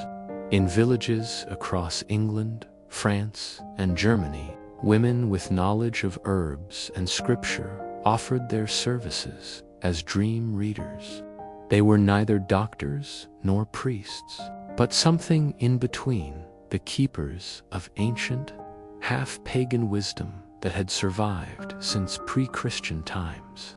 If a farmer dreamt of his crops withering, or a wife dreamt of a dark bird circling her home, these dream readers would translate the message. Sometimes they prescribed remedies, placing a bowl of salt water beneath the bed to absorb evil, or sleeping with a Bible open to the Book of Psalms. But the church saw danger in this. To rely on dreams was to bypass God's appointed intermediaries, the priests. The Council of Trent and earlier local councils denounced dream interpretation as heresy. In sermons and pamphlets, priests warned that those who seek answers in sleep were dancing with devils. Yet even their warnings couldn't erase the people's faith in these nightly visions. Dreams were too personal, too vivid. They touched the soul in a way no sermon could. Meanwhile, medieval medicine was evolving in its own peculiar way. Learned doctors, trained in the universities of Paris, Bologna, or Salerno, began to classify dreams not as supernatural signs, but as reflections of bodily imbalance. They believed that the contents of one's dreams were influenced by the state of the body's humors. A dream of fire or violence indicated excess choler, yellow bile. A dream of water suggested too much phlegm, while a dream of flight pointed to an overactive imagination caused by disturbed vapors rising to the brain. In their view, the body and soul were mirrors of each other, and sleep revealed both. Still, in practice, medicine and mysticism remained inseparable. The night doctors who traveled from town to town offered cures that were half prayer, half potion. They carried small satchels filled with holy relics, dried herbs, and handwritten charms. A sleepless man might be told to sleep with a consecrated candle at his bedside. A woman plagued by nightmares could be given a potion of poppy and milk, blessed with the sign of the cross. These healers claimed that their cures worked not through the herbs alone, but through divine intention, that each ingredient held both a physical and spiritual essence. In rural England, one such healer was known as Old Mother Agnes, a real figure mentioned in local chronicles from the 14th century. She was said to treat those who could not find rest by whispering Latin prayers over their heads, while brushing them with a broom made of nettles and willow. She claimed this swept away the weight of dreams. The church accused her of witchcraft, but villagers defended her, saying she brought peace to the sleepless. Similar figures existed across Europe: the wise women of Ireland, the Benedante night travelers of Italy, and the Hexen of Germany. To the common folk, they were not witches, but guardians of the night. However, as the centuries passed, the church grew harsher. By the late Middle Ages, especially during the height of witch trials in the 15th and 16th centuries, many healers were accused of consorting with demons simply because they claimed to influence dreams or offer sleep potions. The act of gathering herbs under the moonlight, once a respected craft, became evidence of heresy. A woman carrying lavender and rosemary could be seen as a witch in disguise. Even certain herbs were condemned. Mandrake root, for example, was believed to scream when pulled from the ground, and anyone using it for sleep was said to risk their soul. Ironically, the same church that condemned dream healers also relied on dreams in its own stories. Saints were said to receive divine visions in their sleep. Saint Benedict's followers reported that he saw the entire world gathered in a single beam of light while sleeping. Pilgrims visiting relics of saints often fell into holy sleep, waking with miraculous cures. These contradictions defined the medieval mind, faith and fear, holiness and heresy, all intertwined in the dim glow of candlelight for those who dared to keep their old traditions. The night was a sacred time. Families gathered before bed to say protective prayers. Some recited verses backward, believing it would confuse evil spirits. Others traced crosses on their pillows, using holy oil or chalk. In some homes, especially in Northern Europe, small wooden carvings of angels or saints were placed near the bed. People believed these figures watched while they slept, standing guard between their dreams and the dark. And yet, despite all these efforts, nightmares persisted, and when they did, they were taken seriously. To dream of falling, drowning, or being chased was not dismissed as imagination. It was treated as a warning. People might fast the next day, confess their sins, or give alms to the poor in hopes of cleansing their spirit. Some even built small altars in their homes, dedicating them to Saint Michael or Saint George, who were thought to battle demons in the dream realm. The medieval world lived in the shadow of faith, but also in the quiet of fear. Sleep, that daily surrender, was seen as both a gift and a risk, a time when one's soul left the body, drifting through unseen realms. To wake was a small resurrection. To sleep was a rehearsal for death. That is why prayers before bed always ended with the same wish: if I should die before I wake, I pray the Lord my soul to take. Those words, still whispered by children today, are the echo of a medieval night, a world where even rest required divine protection. And so, the night doctors continued their secret work, tending to the sleepless with whispered prayers and fragrant herbs, while the church thundered from its pulpit. Yet between the bells of Compline and the rooster's crow, the ordinary people of the Middle Ages found their own truth, that in the darkness, between fear and faith, sleep itself was the greatest healer.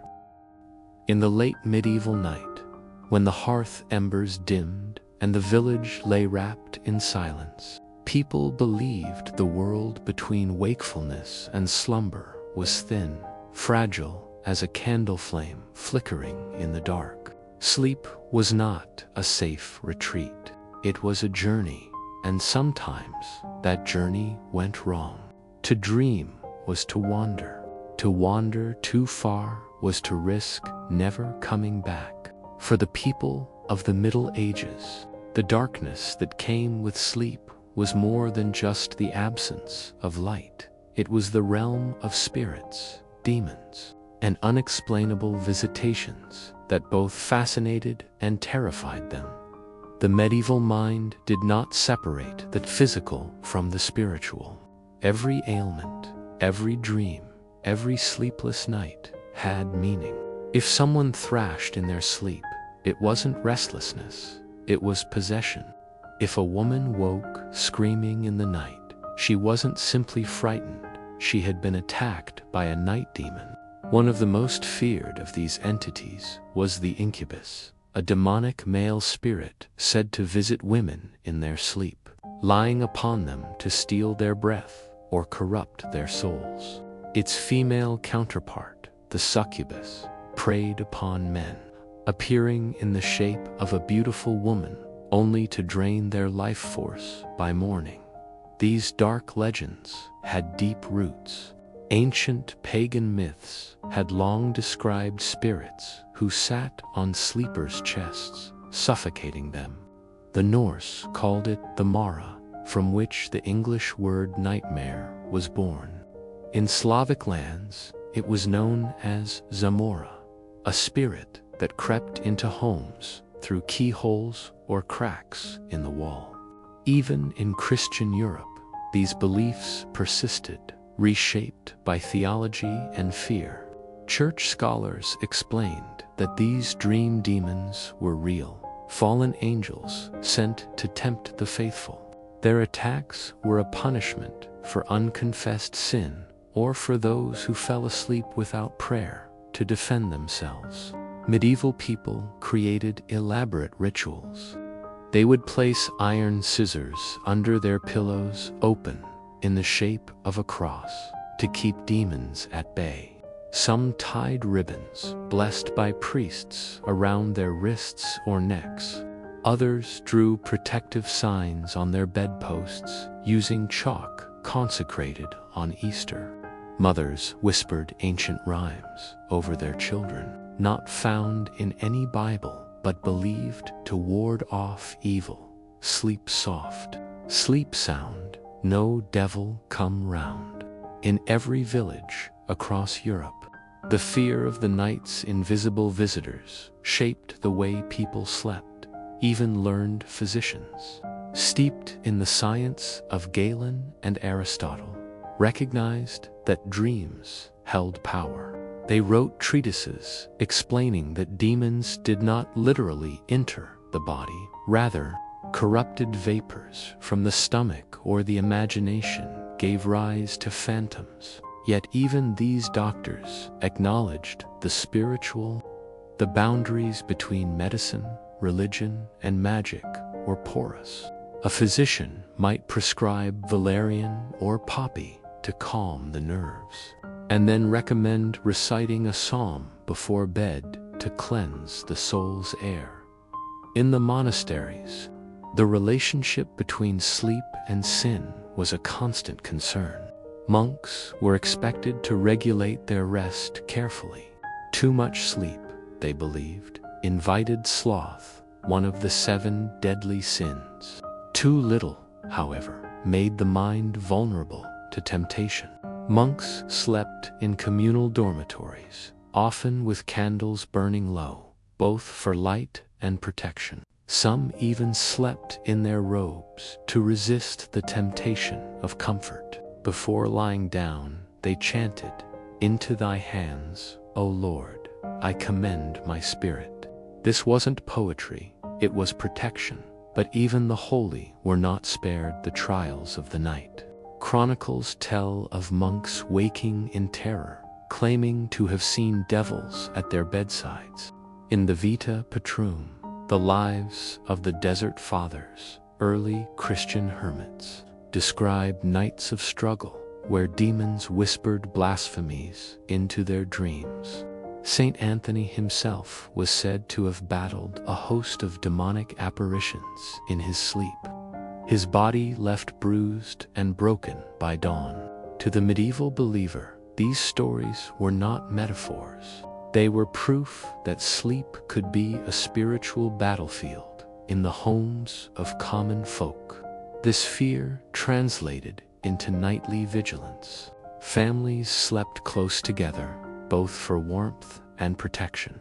A small cross was hung above the bed, and candles, blessed on Candlemas Day, were kept nearby to light during storms or nightmares. If someone woke from a frightful dream, they might spit 3 times, an old pagan practice said to banish evil spirits, then recite a prayer. Dream interpretation manuals circulated secretly among those who could read, filled with symbols and their meanings. Dreaming of bread meant prosperity, of falling teeth, loss or death. Dreaming of fire meant anger, of water meant purity or cleansing. But not all dreams were feared. Some were revered. There were countless tales of saints appearing to the faithful in dreams, offering guidance, healing, or prophecy. In 12th century France, a peasant named Robert claimed that Saint Michael appeared to him in a dream, commanding him to build a chapel on a hill, which became the famous Mont Saint-Michel. Pilgrims traveled great distances to sleep near the relics of saints, believing that holy dreams would cure their ailments. This practice, known as incubation, dated back to ancient Greece, but was adapted into Christian custom. The faithful would sleep inside chapels or near sacred tombs, hoping their dreams would reveal divine healing. Still, there was always a shadow. Not all visions were divine. Some brought madness, or worse. A haunting story from a 14th century German chronicle tells of a blacksmith who dreamt of a hooded figure asking for a nail to be forged. The next day, the man found a nail missing from his shop, and that night he dreamt of the same figure hammering the nail into his own coffin. Within a week, the blacksmith died in his sleep. Such tales were whispered at firesides as warnings. Beware of what comes to you in dreams. For not all who visit the night are friends. To sleep in the Middle Ages was, in many ways, to surrender control. In waking life, one could pray, confess, and choose virtue. But in dreams, the soul wandered, exposed and defenseless. This fear birthed many customs that linger even today.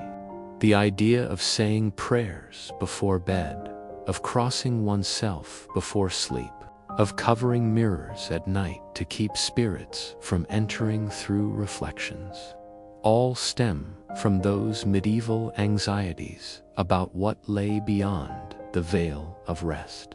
And yet, for all their fears, the medieval people found beauty in the night too. They saw sleep as a small death, a rehearsal for resurrection. The act of closing one's eyes was symbolic of faith, the trust that one would wake again, body and soul intact. Monks called it the rest of the righteous. Peasants called it the Lord's mercy. Perhaps that is why, even after nights of terror and dreams of demons, they still prayed with hope. Because in a world filled with darkness, hope was the only light that could last until morning, when dawn finally broke, when roosters crowed and mist lifted from the fields. The terrors of the night faded like smoke. Children ran outside, laughter returned, and the fears of midnight became whispers of old tales. But deep in their hearts, medieval people carried the memory of those unseen hours, a time when sleep was sacred, dangerous, and divine all at once. The medieval night was once thick and alive, a breathing thing made of superstition, silence, and slow-burning firelight. For centuries, darkness ruled half of every life. People went to bed with the sun and woke in fragments of slumber. First sleep, midnight, waking, second sleep. Their lives wrapped in rhythm and ritual. But something began to change in the later Middle Ages. A quiet revolution that would transform humanity's relationship with night forever. By the 15th and 16th centuries, the medieval world was beginning to vanish. replaced by the age of light, progress, and restless wakefulness. This is the story of how sleep itself, that ancient mystery, was reshaped by the dawn of modernity. It started with fire, but not the hearth fire that warmed peasant homes. No, it was the fire of invention, of glass, wax, and commerce. In towns like Venice, Paris, and London, streets that once turned black after sunset began to shimmer with the faint glow of lamps. Candles, once a rare luxury made from expensive beeswax, became more accessible.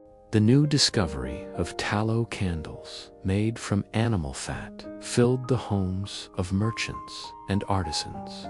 Though they smoked and stank, they extended the day. The world began, quite literally, to stay awake longer. In the flicker of these new lights, humanity's sleep began to change. People stayed up to read, to work, to talk, to pray. Monks still kept their night vigils, but now so did scholars and merchants. The printing press, invented in the mid-15th century, spread books like wildfire, and with books came curiosity, imagination, and distraction. By candlelight, people read through hours that were once meant for dreams. For the first time, the night became productive. The rhythm of first and second sleep started to falter. Those peaceful midnights of prayer and reflection were slowly replaced by restless wakefulness. Minds lit not by faith, but by ink and flame. At the same time, the old world of superstition began to crack. Science, once bound by theology, began to ask questions the church could not silence. Physicians studied the body with new rigor. Sleep was no longer seen merely as a spiritual journey, but as a biological process, something measurable, controllable, and, perhaps, improvable. In 16th century medical manuals, doctors began advising patients to sleep 8 hours in one stretch rather than in broken parts. This advice, revolutionary at the time, came with the rise of humanist thinking, the belief that man could master himself and nature alike. The night no longer belonged to God or demons. It belonged to reason. But for the common people, the shift was slower, more intimate. Peasants still lived by the seasons. Farmers still rose with the roosters. Yet even in villages, the spread of candles and oil lamps began to stretch the boundaries of day.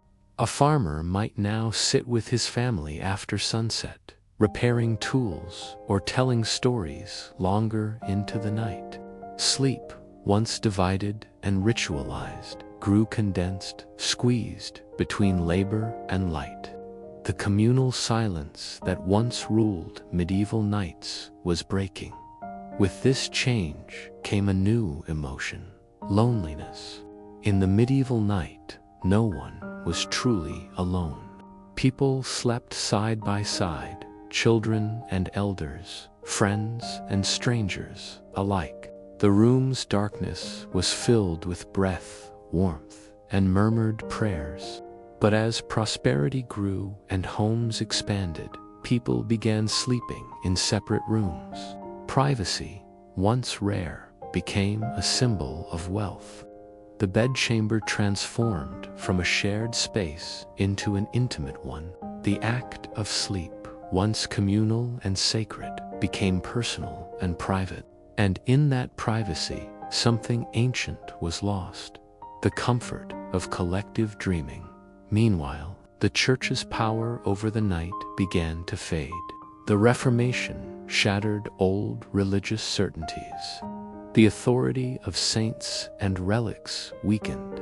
People still prayed before bed, but now their prayers were simpler, stripped of the ornate rituals that had filled the medieval night. Sleep lost some of its mystery.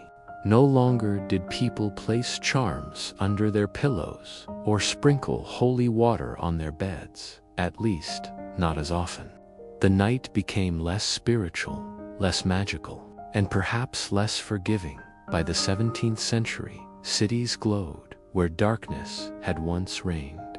Oil lamps lit the streets of Amsterdam and Paris. The curfew bell, which once signaled the end of the day, grew meaningless. Inns stayed open late. Scholars debated under candlelight. Artists painted night scenes, not of fear, but of beauty. The philosopher Thomas Browne wrote in 1642 that sleep was a death of the body, but not of the mind. He described dreams as conversations with the divine. But Browne was already a man of two worlds, half medieval mystic, half modern rationalist, caught in the fading twilight of an age when sleep still felt sacred in this new world of light. Insomnia began to appear, a word barely known to medieval tongues. People who once slept easily began to lie awake, restless, troubled by thoughts. The new pace of life, the spread of trade, the noise of cities, all made it harder to surrender to rest. Sleep, once a friend, became something to chase. And though the new sciences promised mastery over nature, they could not conquer the simple mystery of sleep. Still, not all resisted the change. Some embraced the night's new possibilities. Artists painted by candlelight. Poets wrote verses at midnight. Lovers met in secret after curfew.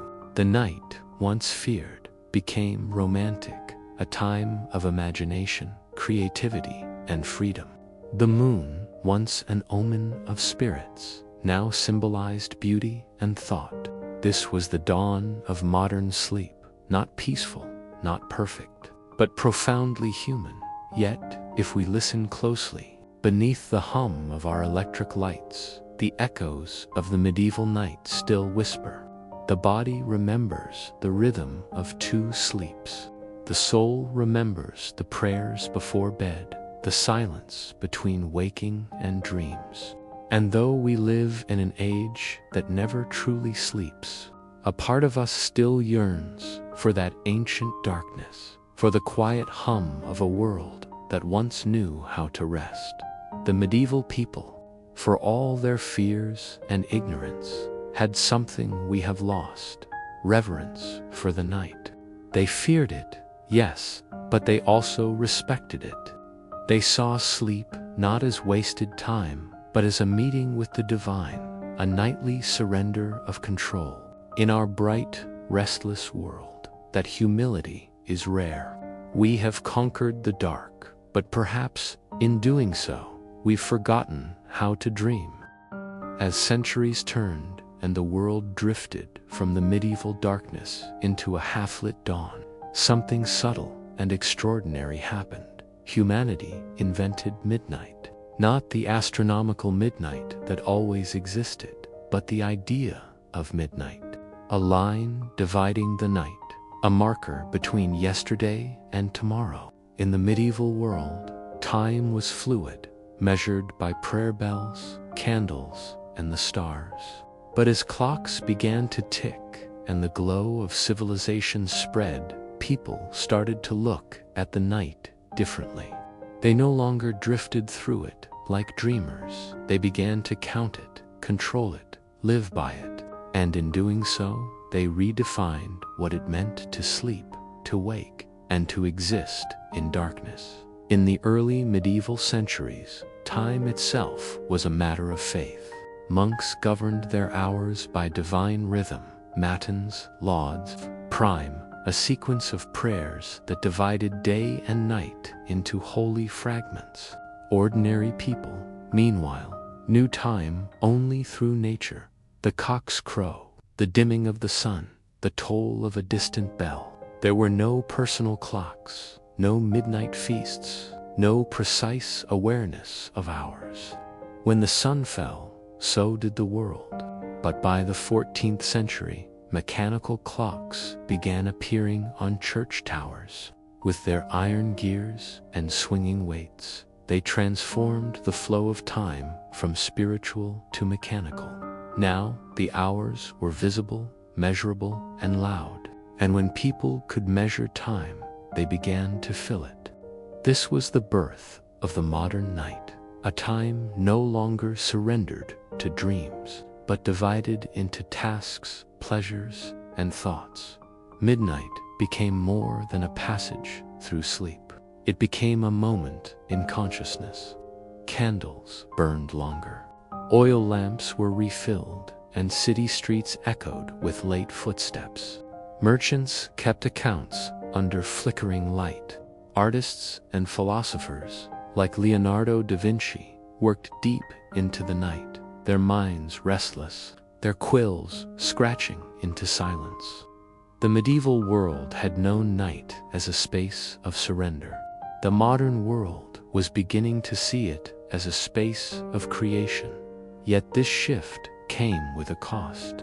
The darkness that had once united people, families huddled around a single hearth, whispering stories before bed, began to fragment. Now, sleep was postponed, stretched thinner.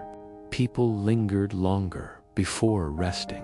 In towns and cities, the sound of bells ringing at midnight replaced the chirp of crickets. The stillness of the old world was broken by the rhythm of metal. Even peasants, though still bound to the daylight, felt the echo of this change. They were drawn into towns by trade and work, exposed to the strange new culture of the late hours. As the idea of midnight spread, so too did the fear of missing it. The church, once the guardian of night, had used darkness as a tool, a time for repentance, prayer, and penance. Midnight prayers, known as vigils or nocturnes, were believed to protect the soul from demons that wandered after dark. People believed that the veil between the living and the dead thinned at these hours. But with time's mechanical control, that spiritual fear turned into psychological anxiety. People began to lie awake, not in prayer, but in thought, thinking of debts, sins, dreams, and desires. The human mind, illuminated by candlelight, could not stop turning. Midnight became a time for worry, for regret, for restless wakefulness. The first cases of insomnia began appearing in medical texts of the 16th century. Doctors described it as a disturbance of the spirits, a condition of those whose minds worked too hard in the hours meant for rest. The scholar and the merchant, both once admired for their diligence, now found themselves cursed with sleeplessness.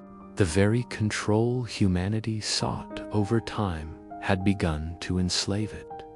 In the dark silence of a half-lit room, people began to feel the passing of every moment and the weight of their own wakefulness. Midnight also became a cultural moment, a time of storytelling, of secrets, of superstition reborn. The old medieval fear of witches, ghosts, and demons did not disappear entirely. It evolved. In taverns and parlors, people whispered of the witching hour when spirits roamed and magic was strongest. But now these tales were told for entertainment rather than belief. The supernatural had moved from religion into folklore, from holy warning into cozy fear. The darkness that once terrified had become something to talk about, even to enjoy. The modern night, it seemed, could be both dangerous and delightful. Meanwhile, cities themselves began to dream. As oil lamps spread, their light spilled into windows, painting golden shapes on walls. Street vendors sold roasted nuts and wine to late-night wanderers. Musicians played in corners, their songs mingling with laughter. Midnight, once the hour of the dead, became the hour of the living lovers meeting in shadowed alleys, poets scribbling verses, printers turning presses.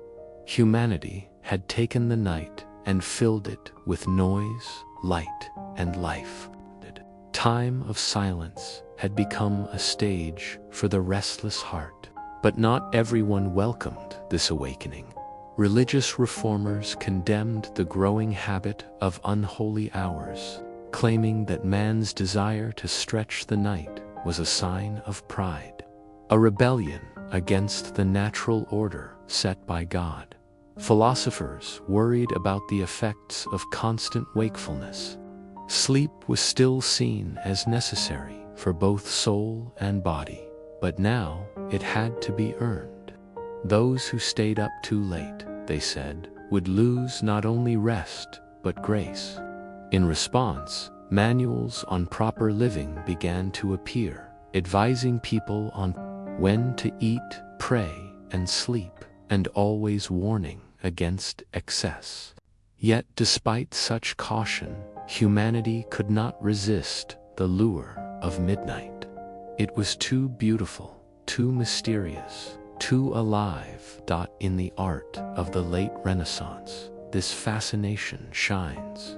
Painters began to explore the play of light and dark, a technique that captured the glowing candle amid shadow. Caravaggio, Rembrandt, Georges de la Tour, they painted faces lit by single flames, capturing that fragile boundary between waking and sleep. Their art reflected what society felt, awe and unease, toward the light that refused to die. The medieval darkness had once symbolized ignorance and sin. Now, light symbolized both knowledge and temptation. Humanity stood between the two, unable to rest in those dimly lit centuries. The night became something new, a mirror of the mind. Midnight no longer belonged to monks or spirits. It belonged to thinkers and dreamers, to those who could not stop wondering. Sleep, once a natural rhythm, became a choice, and with choice came guilt. People began to question whether sleeping too much was laziness or sleeping too little was virtue. The balance that had defined medieval life between prayer and rest, work and dream, was gone. The age of awakening had truly begun, and so, as the clocks ticked across Europe and lamps flickered in glass windows, the old world of silence faded. The night had been conquered, but the human heart had gained a new restlessness. Midnight was no longer a moment to pass through unconsciously. It was a living, breathing time, the heart of the new human experience. By the time the 18th century dawned, the last traces of the medieval night, the people who once feared the darkness now ruled it with light. Candles became cheaper, oil lamps brighter, and by the late 1700s, the first gaslights began to flicker in city streets. Night was no longer a curtain, it was a marketplace, a theater, a laboratory of human ambition. The great cities of London, Paris, and Amsterdam no longer slept. Humanity had conquered its ancient enemy, and in doing so, unknowingly created a new one, the sleepless self. The medieval man had seen night as a boundary between life and death, day and dream. He surrendered to it, trusting that sleep would restore him. But the modern man no longer surrendered. He resisted. Sleep, once divine, became an inconvenience. Merchants stayed up, counting profits. Writers and scientists chased ideas until dawn, and city guards patrolled the streets under glowing lamps. The world was transforming, and the night that had once whispered silence now buzzed with activity in those centuries.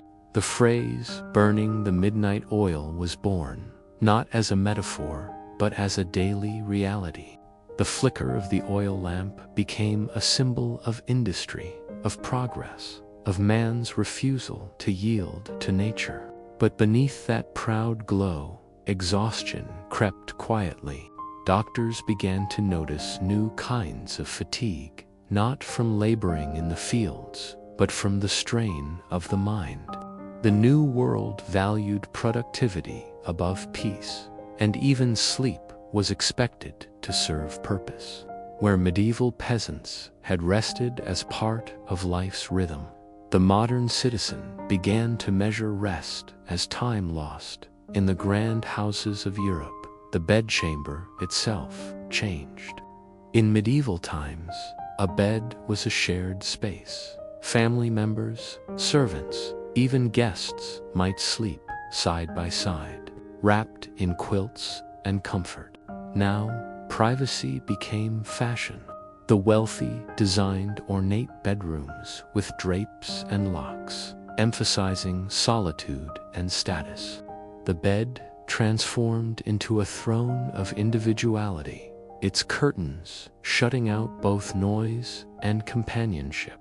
The communal warmth of medieval nights, the shared breath, the whispered prayers, the feeling of togetherness disappeared. And though luxury grew, loneliness deepened. The scientific revolution only widened this divide.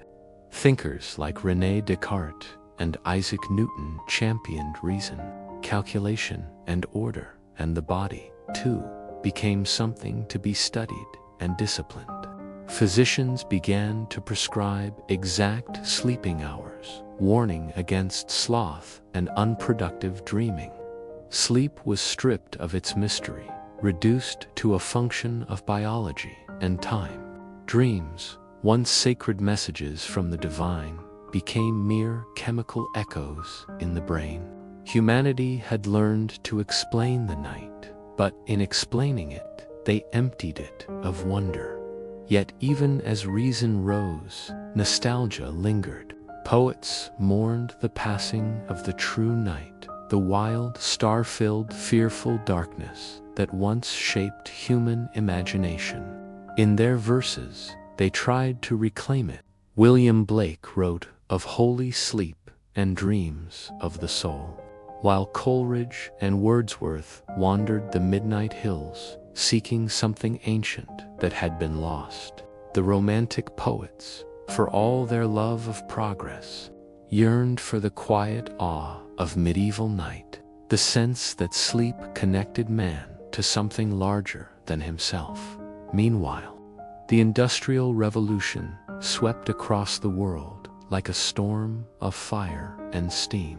Factories roared through the night. The hum of machines replaced the croak of frogs and the sigh of the wind. The working class, trapped by the demands of endless production, began to lose even the luxury of rest. Night shifts became common. Workers labored under dim gaslights until their eyes burned. Children, too, were drawn into the sleepless rhythm of industrial life.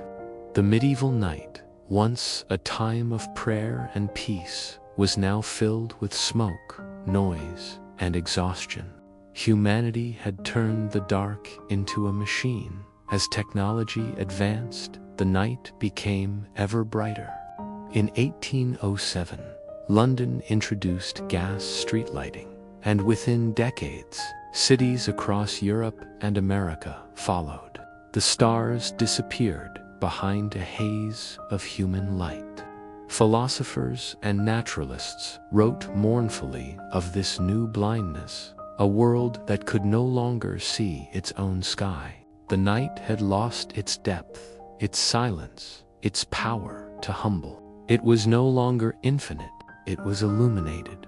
Sleep itself began to shrink, the ancient pattern of first and second sleep.